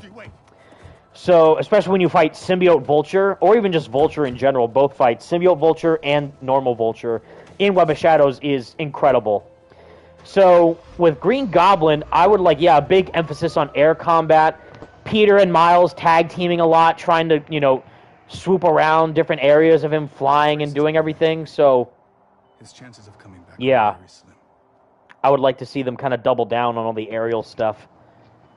Just keep Again, the scary part is what if they do both? They do Glider Green Goblin at first, and then what if he takes like the G Serum for real, or takes more of the G Serum, and then he becomes, Ultimate Hulk style Goblin, and then you fight him on the ground. That would be crazy. But I feel like given Insomniac's whole tech thing, with all the main villains in Spider-Man 1 were tech-based. Venom, even though he's not tech-based, he's using a lot of interesting techniques. Kraven used some tech. At least his hunters used tech. I feel like they would want to emphasize the glider and the pumpkin bombs and the razor bats and all this goblin tech that Norman could use rather than just throwing fireballs or whatever. Another $5 donation from Justin Sullivan. Justin, thank you again, buddy. Thank you. He says, dude, imagine if someone edited Venom during the Shrek roar instead of the roar that he did. Somebody once told me that the world was gonna have symbiotes around it, and the only thing I could do was go in a coma as Harry or whatever. Oh man, yeah. Do the roar. Do the roar. No, do the roar. I don't want to do the roar. Do the roar. Yeah, and then bites Kraven's head off. Tony Todd, do the roar. Tony, do the roar. Oh my god! Anyone in the chat, if you have the skills of how to edit, please make an edit of that. That'll be hilarious. Oh man. Sheesh. I don't know if my editing skills are that good to do it, but I'll try. Do the roar. Do the roar. No, I don't want to do the roar. Do the roar. Do the roar. And then he freaking it's the scene of him biting Kraven's head off. Yes. Just freaking roaring like a monster, killing Kraven. Do the roar. Okay, so what we just got, Norman is mad at Peter and Miles, or Spider-Man and Spider-Man, for putting Harry in a coma. He's not dead. He is not dead. He's just temporarily out of commission. That doesn't mean that he can't come back in some way to then again gain control of the symbiote, have the symbiote gain its independence away from the hive mind, not be connected to Null and all that. Because in the comics, that literally happens where Null is possessing Eddie as Venom to do his bidding by almost killing Miles. He literally almost kills Miles as a Null-possessed Venom.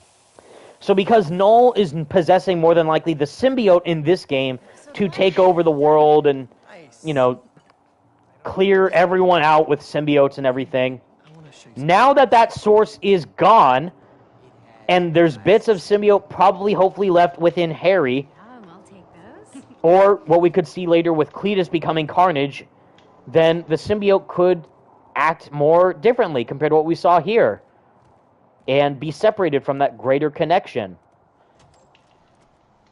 But now with Norman, like, get the G serum ready, that tells me, like, Thanks again for the donation, Peter. I can't imagine Harry becoming Green Goblin, because how could you make Harry the main villain twice with Venom and then Green Goblin? That's why I think Norman's going to want to test that on himself to then make sure that Harry doesn't get injured again.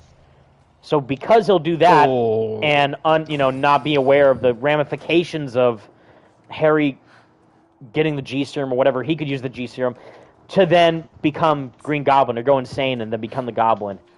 And see here, Peter wanting to take a break, rebuild the Emily May Foundation for Harry, for the betterment of Harry and his livelihood, and do right by him and the vision that they had together, is so impactful and such great stuff. But what I kind of have an issue a little bit here is, yes, Peter finally, after a decade nonstop of being Spider-Man, literally became Black Suit Spider-Man, almost hurt MJ, literally almost killed Kraven, almost killed Miles, and then fighting his best friend, turning into Venom, and almost killing him.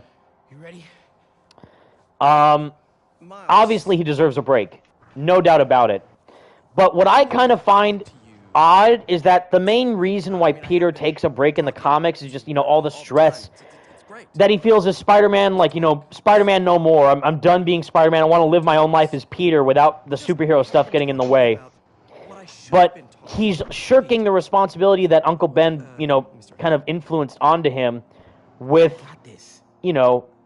still trying to be a hero but not be Spider-Man at the same time. So he be, like, here, go be Peter Parker for a while. So he's only emphasizing, he's going to take a short break and then, more than likely come back for Spider-Man 3 or DLC or whatever could happen.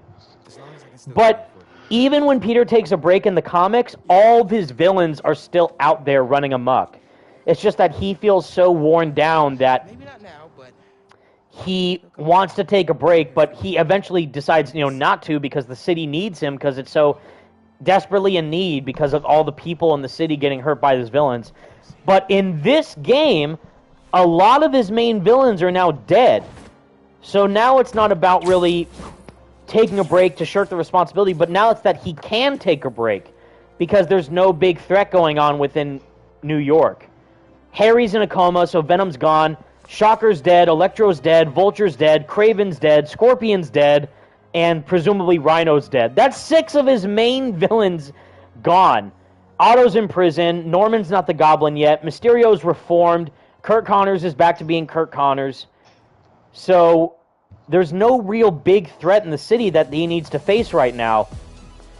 So that's where it's like, yes, the break is deserved, but there's no urgency for him. Like, well, wait, Peter, you can't go on break. You're needed. Right now, he can go on break because he has the opportunity to be able to take, time off. And Miles can be the main Spider-Man in his place while Peter, gets the Emily May Foundation up and running, gets stuff with his life with MJ up and running, gets his house in order, gets his personal life in order, gets his career in order, like what he wants to do with his life after, getting rid of the symbiote and wanting to still do right by the Emily May Foundation and everything. So that's one issue. It's like, well, now that a majority of villains are dead, it's not about, well, Peter, you can't take a break, you're still needed. It's like, well, no, actually, you can take a break if you want to, because there's no real urgency to need to take a break. Or, there's no urgency to not be on break. You're not needed right now, which is why Miles is now stepping up to the plate as the quote-unquote main Spider-Man. That doesn't mean that Peter won't be back. Of course he'll be back. But Miles will be the main one at the forefront right now while Peter can take a load off for, everything that happened. But I just think it doesn't hit as much considering a majority of his villains are gone and Peter now has the liberty to take a break. Because now it's like, well, where's the urgency going to be at when he is now needed to fight Goblin or Doc Ock? So, like, will he return in Spider-Man 3? And we won't see him return if, like, we get another in-the-middle spin-off game down the line in between Spider-Man 2 and Spider-Man 3? I'm not sure. I hope he does, especially if Carnage comes in. Peter had that entire side mission with Yuri as Wraith to take down the Flame. And even he said, like, I'll be ready when you find leads on the Flame. I'll be there to take him down with you.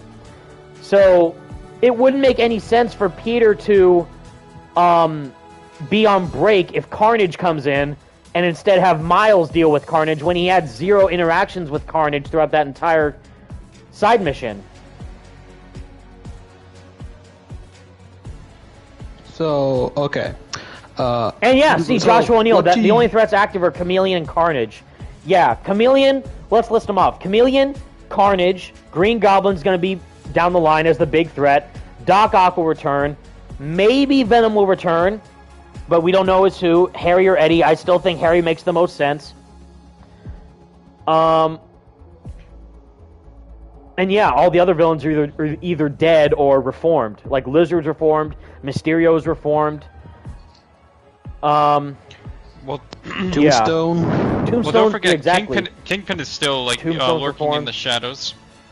Yes, that's right. He could come back. Because of Miles, because of the mission Miles, where he's still like working even like behind bars. Right. He wasn't mentioned once in this whole game, so maybe they could Which is kind of somehow shocking. bring him back for some other thing.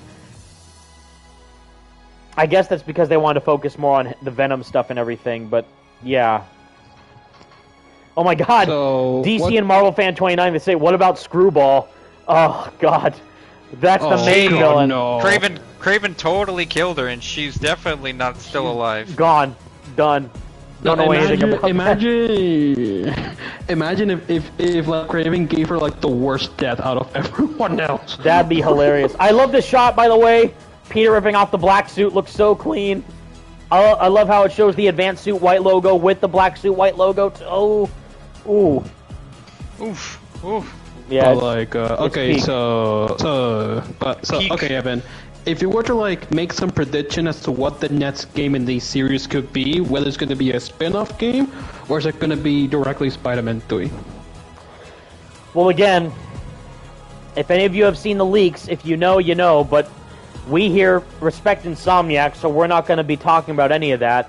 But I'm just saying that there is a lot more to explore. Even when I first played this game, as I said, when I first played and beat Marvel Spider-Man 2, without seeing any leaks or whatever, I was already thinking there is so much more to discuss, showcase and elaborate and unveil with a character like Venom. And again, just from a gameplay well, two things.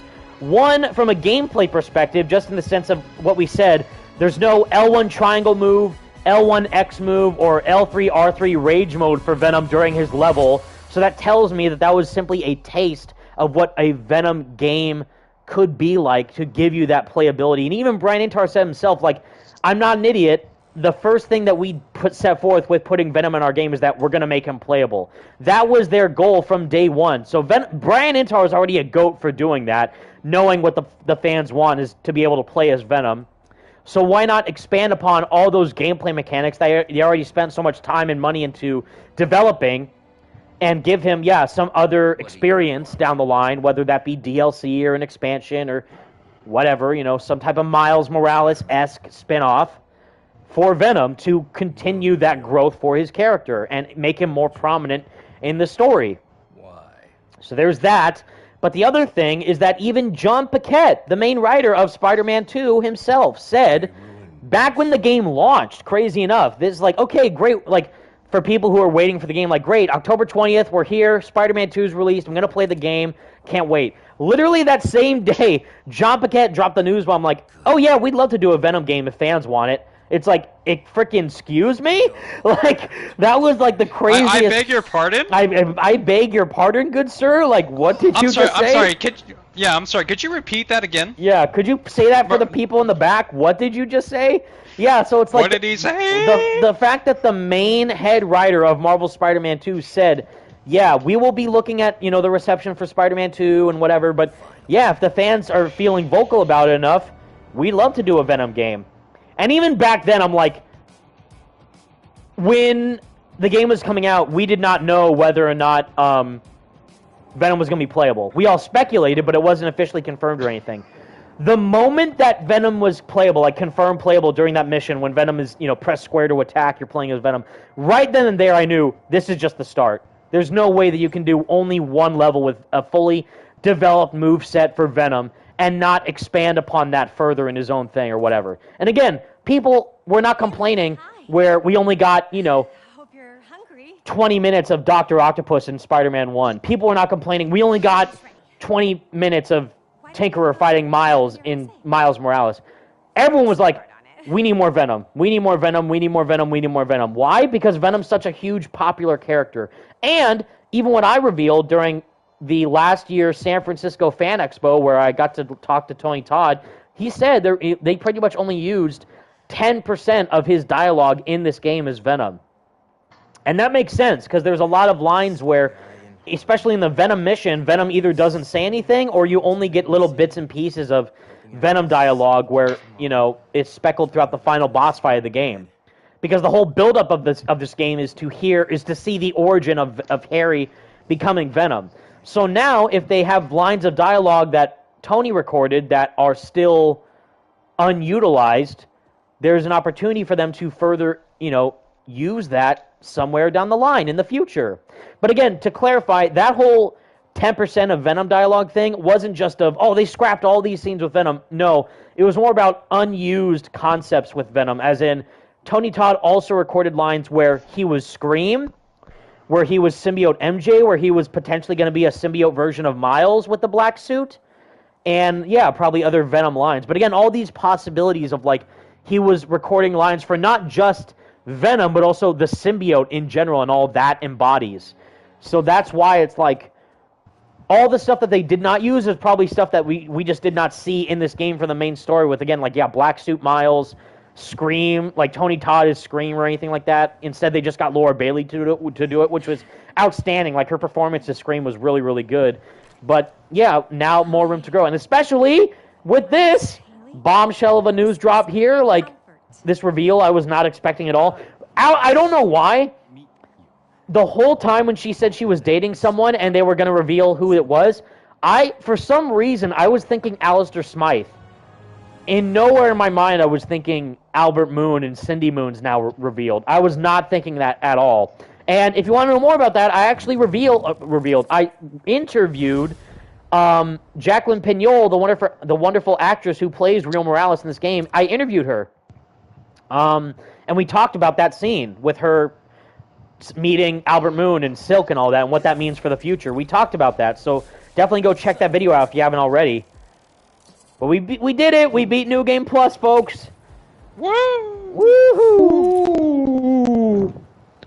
Round of applause, everyone. Round of applause. Yeah, Joshua O'Neill, speaking of the Smythes, they could be used for the later game.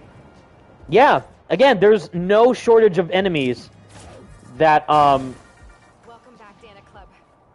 Insomniac could use of Spider-Man villains. Impossible. Drove back a friggin' alien invasion. Danica, I don't know what you're talking about that you drove it back. I know that Peter and Miles did, but you guys were... I don't know. What were you doing this entire time? You were just cheering us on, I guess, but I don't know about this Wii business. We? We? Insert the Uncle Phil? We? Destroy We. us? Yeah, we? I don't think so. Someone asked earlier, what do I think about MJ doing a podcast? Well, first off, her, essentially YouTube setup was atrocious. As someone who makes videos, I'm like, MJ, what is this setup you have going on here? With the microphone not plugged in. Some slack. No, I'm sorry. She was rendering a video. Mid-render, she closed her laptop. Are you insane? or uploading it, but whatever. She did not upload it to any social media site. She was in the middle of rendering an hour-long podcast and just shut her laptop. I know, as someone who's made that Venom video, I had to leave my laptop open for like a week straight while making that video. I did not close my laptop for days. So seeing that she did that, I'm like, Really? MJ, yes, because trust me, Why? because saving all the footage and re-uploading, or like, you know, having the footage be saved onto the program I use, which is Sony Vegas Pro. If I'm to close the program, the entire thing would be shut off. But also, I did not have all my files in my laptop. I used an external hard drive with my USB. So I had to plug it into my laptop, use the footage I gathered on there, incorporate into my program, and then edit everything together. And if I close my laptop, then that would in turn shut off the connection that I have with my USB.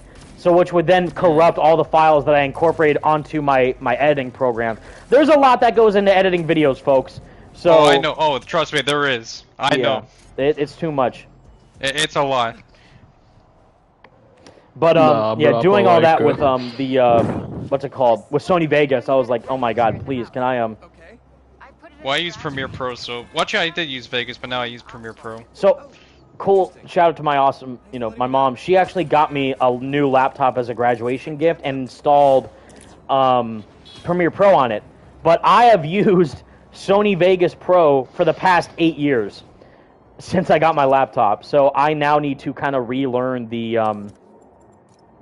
what's it called? The ins and outs give you a couple lessons. of Premiere Pro. It's so odd to go back to or try and go into Premiere Pro after using No, trust Sony me. Vegas. It was... Yeah, trust me, it's weird and hard at first, but like once like you start practicing, like then you get the hang of it, and it's much more easier. Yeah, of course, practice makes perfect, but for me, I'm like, Sony Vegas just is so much more convenient for me. So I feel wanted to ask you, so like how many I guess like trial and error, or like how many behind the scenes problems there were when making that breaking down Venom video? None, actually. It just mainly was about time and effort, about making sure I edited everything properly. But I did have to, again, I played through the entire first game, Miles, and 2 back to back to back in anticipation for that video. So I had to, like, I was taking notes during my playthrough. So I'm like, okay, Peter's saying this, Harry's doing this in the background, Miles is doing this, Peter and Norman are doing this, and, you know, all that feeds into Harry's broader character. And then, yeah, playing through Spider-Man 2 is mainly where you get more of Harry compared to the first game. But there's still a lot of, you know, things that build up from the first game into the second game. Again, Peter feeling exhausted for being Spider-Man for a full decade, and then all that bubbling up to the surface to then become, you know, Black Suit Spider-Man and vent all that rage and frustration, and how that impacts the symbiote and everything. So there's a lot going into to all that. But yeah, I think there was a lot going on. But one thing which scared me is that I finished, like, it took me a week to edit that video. I finished editing it, and then I was going to render the video. And when I hit render, I'm like, okay, finally it's done. I'm going to go out for a walk and come back and see how it is. And when I checked it, the program and my laptop pretty much, like, rebooted. And I was like, what the hell just happened? Oh, So what happened is that there was, like, a program that was already installed on my laptop which catches viruses, and it's supposed to automatically, like, you know, get rid of them.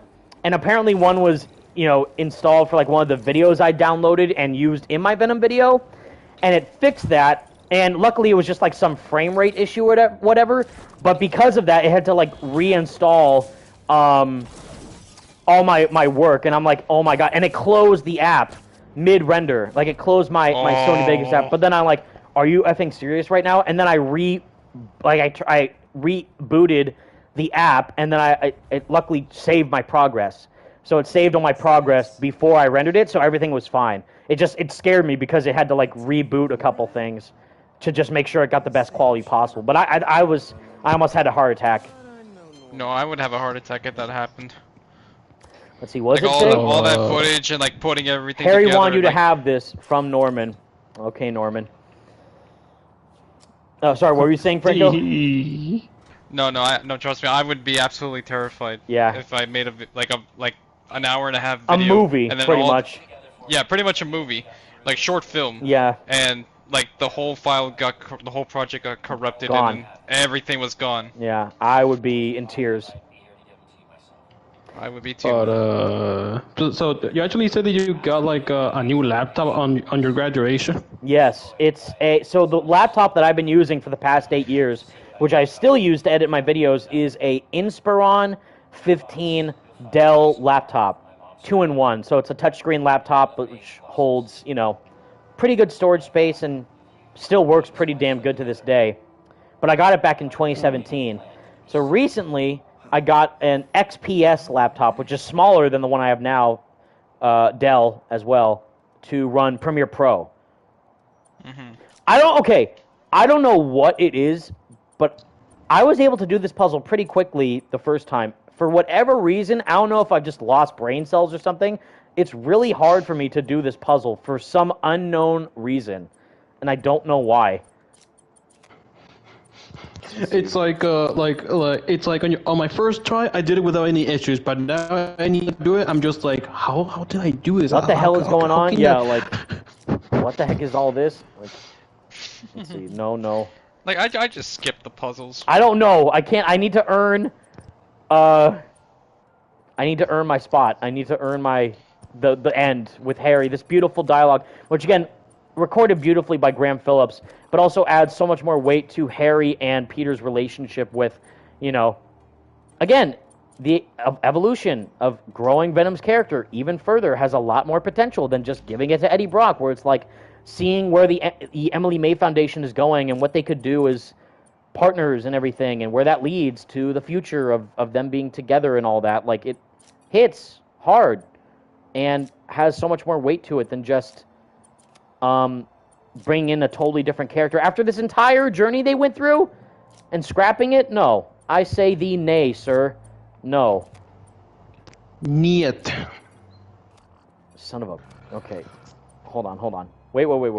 But my brain. So actually, that reminds me. Dang it. So I don't know if you guys saw it, but apparently Sony actually has like plans to introduce a feature on the console, on the PS5 or future PlayStation console, where apparently you can actually skip segments of a game. So like for example, I think I saw if you do something like about an that. Yeah, but that's just a pattern. Yeah, so basically it's like, it would be a feature where like, oh, let's say you're playing Spider-Man 2 and you don't want to do the MJ sections. Oh, easy. Just press this feature of the console and it will skip the entire segment. Yes. Or that's something like that. That's what I like to do in my video games, not play them. Excellent. Yeah, exactly. Awesome. Like, what's the point of buying a brand new video game, but you decide, I'm just gonna skip this part because and maybe it's not gonna be important, and then it just cuts to a very important cutscene. Like, oh well, I should have played that mission. Oh well. Please, I swear to God, no! Why? Why? Come Oh on, wait. Is this? Hold on. Did I miss? No. Also, damn. Okay. Wait. Breathe. Just breathe, man. Is this it? Yes. Thank you, God. Okay. I don't know why that puzzle gets me such head trauma. I did it like in 2 seconds the first time I played it. Nowadays I'm like, what the heck is going on? See, I don't need to skip puzzles. I never once skipped any of the puzzles in the first game. And same with this. Well, so the only time I skip it is like if I do like multiple playthroughs, but like the Right. first playthrough, like with this one I do the puzzles because like it makes sense. Yeah. But then like multiple ones, I'm like, nah, I don't have. I just want to. I don't know. I just go like back. I see it as like a small little intervention or intermission between all the Spidey action stuff. It's like a little like calming thing just to do a little puzzle as Peter.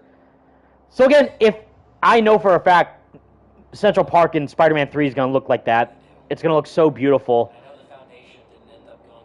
with the drones and the bikes and the scenery and everything. It's going to be beautiful. So again, yeah, have this beautiful, super emotional, wonderfully written narrative friendship between Harry and Peter with the Emily May Foundation and their shared loss between Aunt May and his mom. To then, Eddie, throw him in there. Yeah, it's like, no, let's just yeet that out the window and just Yeet we just go all that out the window and just do Eddie for no reason. all that build up since 2018. We're just gonna yeet it out the window and just go like, oh wait, no, here's Eddie. Here's what you wanted. Right. Like, I do not think so.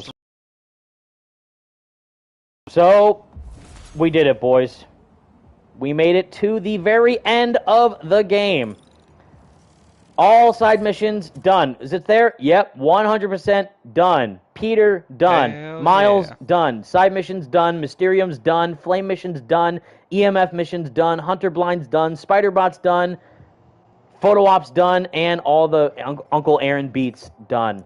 Absolutely. Wow. Now my life has no meaning. I'm just kidding. No, I mean, again, this game will forever hold a special place in my heart, especially after waiting 5 years for it. It delivered for me. Would I have done things differently in certain areas? Abso-freaking-lutely. Is this game perfect? No. Did I ever say it was perfect? No. But I do think the culmination of Insomniac trying to juggle so much into one singular story and still make it work to some degree is an achievement in and of itself. It may not be the best well-told story ever made, no, but it is still a story that hits hard and makes sense narratively. So seeing that, and of course me being a diehard Venom stan, and having that, pay off in so many ways, for me personally, just will never cease to amaze me. Like, I can't believe we're here, especially after the end of the first game, how excited we all were for... We saw the Easter egg, the post-credit scene of Harry with the symbiote, and like, oh my God, Harry's gonna be Venom instead of Eddie in this universe. It's gonna be nuts, and we got it, and now we're here, and we played through that entire journey, and seeing where it could lead, possibly in the future, is very, very exciting for me personally. I cannot wait. So now it tells me again, whatever we're looking forward to with Wolverine, with Spider-Man 3, with whatever other type of experience Insomniac may or may not be working on, is going to be the next step in this journey. And I know for a fact that we will all be here for it, the Spidey Squad will be here for it, and I specifically will be here for it to cover any and all news that occurs for it with you guys at the helm, waiting for the excitement to occur. I don't know why I went back to this file. I meant to show off to you guys the files. So now we have all the files of the New Game Plus saves, or saves in general. So 100%, and this shows how dedicated I am to this game. 100% first playthrough of it, done. 100% second playthrough, third playthrough, fourth playthrough, New Game Plus done. The 37% is actually the one where my dad was watching the playthrough. So my dad finally, took time to visit me when I was in San Francisco State University, and we played the game together, and we weren't able to play it for too long, but that file is saved for him, so that we can finish our playthrough whenever we get around to it. But that's for him. But everything else, 100% for all these other files, we did it. And this is my first New Game Plus playthrough. So after New Game Plus dropped back in March, this is my first time playing through the game from start to finish, 100% with New Game Plus. So I am shocked that we got this far, but the fact that we made it, and we are here, and that we got this far after 5 years of going through these games is astounding. And I could not be happier with the result. The experience that I personally went through, going through San Francisco State University, trying to obtain my degree while simultaneously covering the game, and graduating magna cum laude status all at the same time, unreal. So I'm, again, totally satisfied. Is there room to grow? Absolutely. Would I want to see that happen? Absolutely. Do I think it's going to happen? I can definitely see it happening, but we're just going to have to wait and see. We won't know anything for sure until it's officially confirmed by the sources at large, and the developers, of course, working on these amazing experiences that gave us so much, but I cannot wait. Blasty Games in the chat says, Evan, do you think Cindy might get her powers in the Spider-Man 2 DLC? That's the thing. I'm very curious to see what exactly is going to happen with Cindy being introduced now. And now, interestingly enough, the origin of Cindy, of course, is that she got bit by the same spider as Peter. So, and I don't think Insomniac would change that because that's such a core thing for Cindy's character. What is different, though, is that she looks like to be the same age as Miles rather than Peter, where Peter's 25, Miles is 18, I think, or 17. So, yeah, Peter would be deemed a menace if what happens with Cindy and Peter in the comics ends up happening with Cindy and Peter in this game. Yeah, so I think, if anything, it could be that, yeah, she could be bitten by the same spider as Peter, but I think her relationship might be more connected to Miles rather than Peter because of the Rio connection. Now, Rio's dating Cindy's dad, Albert, and now Miles could possibly be the mentor to Cindy, just like Peter was for Miles, which would be cool to see that role reversal happen for the Spider-Man, because now it shows how much Miles has grown into the role of being his own Spider-Man, and everything that could happen for, you know, his potential future down the line. I'm very excited. But we don't even know, again, if she even has powers. This is all assuming that she does have powers. We're assuming that she does, just because I think that makes sense from the gameplay perspective. So, yeah, you got Peter playable, Miles playable, and now you'll have a Spider-Woman playable within the games universe, too, would be pretty cool. To kind of, you know, double down on that would be interesting. But in terms of a character that people really, really want to play as, obviously with what we saw with Venom, I think, yeah, there's a lot more to explore with his character, his narrative, and, of course, obviously, as we said, with Harry as the host of Venom instead of giving it to Eddie. I don't think Eddie is relevant within this story right now. Could he be? Sure, because Harry's in a coma, so yeah, that could be a reason for why Eddie could come in to solve the Carnage issue or whatever is going to happen in the DLC or new game or, you know, next game, whatever. Eddie could still be introduced. I have not said that it cannot be Eddie. I am just saying that it makes far more sense for Harry to continue his growth as his own Venom rather than introducing a totally new host for Venom than what they have established for the past 3 games, with Harry already teased to be Venom in Spider-Man 1, teased to be Venom again in Miles Morales, fully becoming Venom in Spider-Man 2, and yeah, seeing where his story could potentially continue further with him connecting to Peter's relationship, Miles' relationship, Norman's relationship, but yeah, also the symbiote's relationship, and having that kind of comic bond that Peter or Eddie and the symbiote have with one another, where they kind of have that, you know, dynamic duo type vibe like what we see in the Venom movies, and doing that with Harry and the symbiote as well would be pretty cool to see that evolution grow, you know, that dynamic bond develop further with Harry becoming an actual lethal protector of sorts. I think that would be pretty darn interesting to further develop. But that is just me.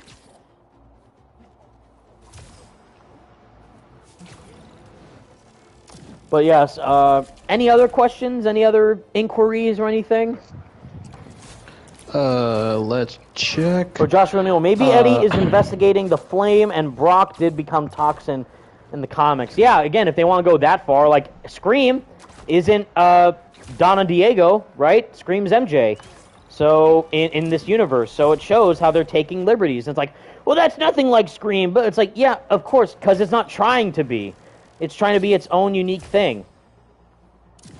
And let's be honest, Donna Diego is nowhere near as popular as Eddie Brock, so the fact that they just, yeah, took that liberty to turn MJ into Scream just for a cool, you know, symbiote reference to the Life Foundation symbiotes was fun and cool and worth it, in my opinion. But we shall see. And here we go, Peter talking to Jefferson Davis. Hell of a son you raised, Jeff. Rest in peace, Jeff. And Aunt May. And we got Aunt May next now, too, yeah. Who do you think is stronger, Anti-Venom Peter or Evolve Miles? Luck's back with a vengeance. I feel like maybe Anti-Venom Peter, because not only does he have all the powers of Symbiote Spider-Man minus the evil nature of the symbiote or whatever, the corrupting force of the meteorite more than the symbiote itself, but the meteorite controlling the symbiote. But also, it seems like in the comics that means that pretty much Peter could be immortal. because the anti-venom symbiote has healing properties. But again, we don't know for how long Peter might have the anti-venom symbiote, depending if he goes up against Carnage, and ends up having to use all the anti-venom symbiote to then take out the remainder of the symbiote forces throughout the city, which could be very cool to see. Peter finally let loose of that, let go of that power that the symbiote provides him in a more dynamic connection with the symbiote entity, but still Peter trying to harness the power. And one thing I like, which I brought up in even in my review, is like the concepts of addiction. Is that addiction never really goes away, because once you're addicted, it's really easy to fall back into it. So because of that, it really depends on how you handle your addiction in the first place and how you can control it if you are strong enough. So with Peter, and solve the Rubik's Cube too, yes, he is now able to use all the power that he got from the symbiote, but in a way that he'll forever feel the guilt of having Harry become Venom, because that is his fault, but also, now using the properties of what the symbiote did in order to protect those he cares about in a way that will do justice by them. So that's why I feel like it's so much more interesting to see what could happen with Peter potentially losing the anti-venom symbiote, is if he finally gets rid of all that power in order to stop a greater threat in the works with Carnage. Or again, if Harry returns as Venom, maybe he could become an actual anti-venom Venom. Not just Peter having an anti-venom symbiote, but getting a, comic-accurate anti-venom with Harry really wanting to heal the world, literally becoming an actual anti-venom and help people and curing diseases one person at a time or multiple people at a time, depending on how, the symbiote is operated within the game. So again, all this potential for growth, expansion, evolution of the character, narrative lore, breaking down the symbiote further that wasn't fully elaborated upon in this game, because they did so much to, cover the black suit, the Carnage symbiote, Peter fighting Miles, Venom's origin, Kraven, Mysterio, Mr. Negative redemption arc, all this stuff. So I'm just saying that there's more than meets the eye. There's so much more than meets the eye, and we, again, only have scratched the surface for what is possible when it comes to Venom's inclusion and what that means for the overall narrative of Insomniac's Spider-Man universe, which I, for one, am looking forward to. Megan Smith says, what's your opinion on the Kraven movie? It's hilarious because the fact that this game exists just immediately shuts down any need for any type of Kraven movie whatsoever. It's like, why on earth would I watch a standalone Kraven movie with no Spider-Man when I can play a goddamn masterpiece with Black Suit Spider-Man fighting Kraven and Venom? I do not understand. I don't understand. No, yeah. But with all that said, everybody... Oh, was there anything else? Let's see. Any more questions? Anything that is important? On the side note, I also just don't know if... I also just don't know if... I like him as an actor, but I don't think Aaron Taylor Johnson's a good pick for Kraven. He could be, Oh but my God. we will see what happens with his performance. I said this, the Morbius movie was not that bad. I mean, I liked elements of it because it took like a kind of, even though comedic in parts, it did what I kind of wanted the Venom movie to do, is kind of take a more darker character study-esque approach to Venom as a character. But they did with Morbius, with like him being sick and the bats healing him with the powers and all that, and him getting stronger, but him still dealing with the dynamic of him being weak and getting power, kind of similar to Harry with this, with the Venom stuff. So that's an interesting parallel. But I just think, again, lots more to explore. With what we got, I am more than satisfied. Would I have changed different elements of it? Absolutely. But I think that's why John Paquette mainly said that back in 2023, last year in October, where he said, yeah, we would like to do a Venom game if the fans feel the need for it. If the fans feel the need to want to see that explored further. then we could give a Venom game if the fans call for that. Malcolm X Rodriguez, you have a terrible taste in movies if you think Morbius is good. No, never said it was good, but I think it was not as bad as people thought that made it out to be. I think there's some redeeming qualities in it that people just like to meme on, but I think that what they were trying to go for has some interesting quality in there for, obviously Jared Leto going Jared Leto, but just like the concepts of, almost the same as like this, like addiction, but also the struggle of power and illness and strength. A lot of deeper layers that I'm just looking deeper into that they probably weren't even thinking about, but there's some merits in there that I think, kind of stand out a bit, but that's just me. But anyways, guys, we've been streaming for how long? Does anyone know? Like 4-ish hours, maybe? 3 hours. 3 hours, so... Well, actually, we have one final question before we go. That is from DJ Gaming. He says, question for Evan. If you don't mind answering, about to graduate next week, and I was wondering if you have any advice. Well, first off, congratulations, DG Gaming, for graduating. You definitely deserve to celebrate as much as possible. That is awesome. Congratulations. I know how hard that is. I would say... enjoy it. I mean, you worked hard to graduate to get to that point. Definitely take just some downtime afterwards.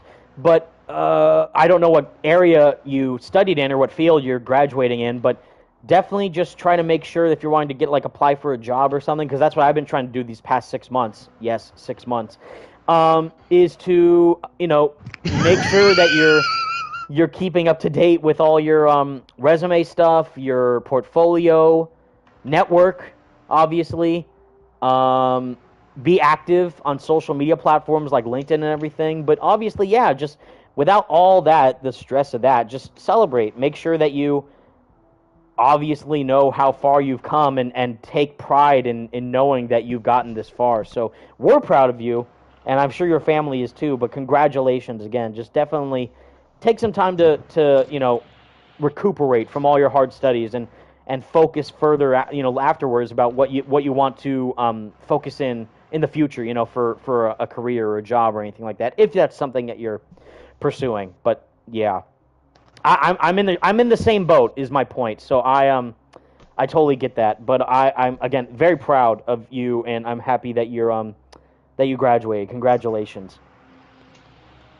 Mm-hmm. With all that said, everybody, we did it. We did it. Marvel Spider-Man 2, finally, New Game Plus is done and dusted. Will there be more streams in the future? Absolutely. I don't know if we will be playing more Marvel Spider-Man 2. We can, or we could do other games that we could play and get interested into. We don't just do Spider-Man on this channel. We could do Marvel Rivals. Not even just Marvel games. Like we recently live streamed Hi-Fi Rush, which I had a great time in doing. But I think, again, if we want to talk more about whatever Insomniac is planning for the future, or just more PlayStation news, then yeah, we could do more Spider-Man stuff or something or whatever. But I'm looking forward to what could happen down the line for the future of this franchise. I can't wait to see what Insomniac has cooking up next. And again, if you know, if you've seen the leaks, you know what's going on. But again, plans can change. Until it's official, we don't know jack.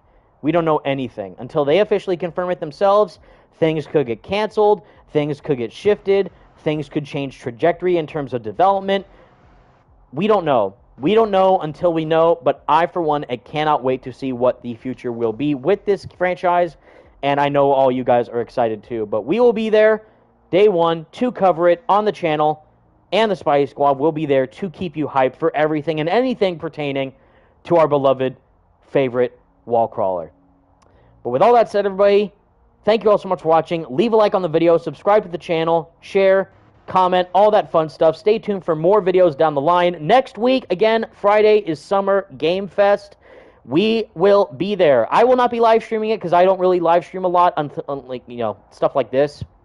On rare occasions, I'm not going to live stream me watching Summer Game Fest. I will be recording myself live if anything of value pops up during that event.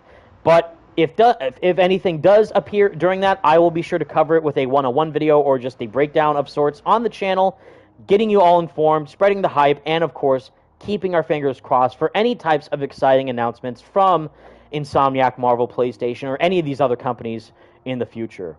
So stay tuned. That is on Friday, again, June 7th, I think. So 5 days away. Monday, Tuesday, Wednesday, Thursday, Friday. Yes, 5 days away. We're almost there. If the state of play was a disappointment, hopefully the Summer Game Fest will change your mind.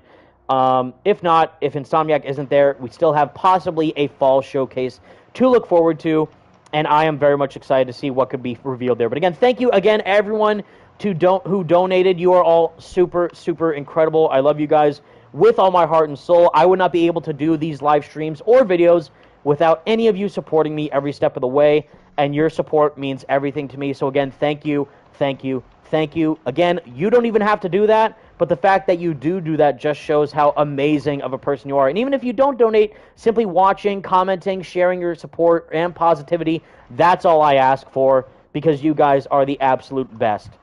But again, can't wait to see what the future of this franchise has in store, and we will see you guys in the next stream, whenever that may be. But until then, everybody, thank you all so much for watching. Stay spectacular, Spidey fans, and stay Merry Marvelites. And until the next time arrives, peace out. Goodbye, everybody. Bye, everyone.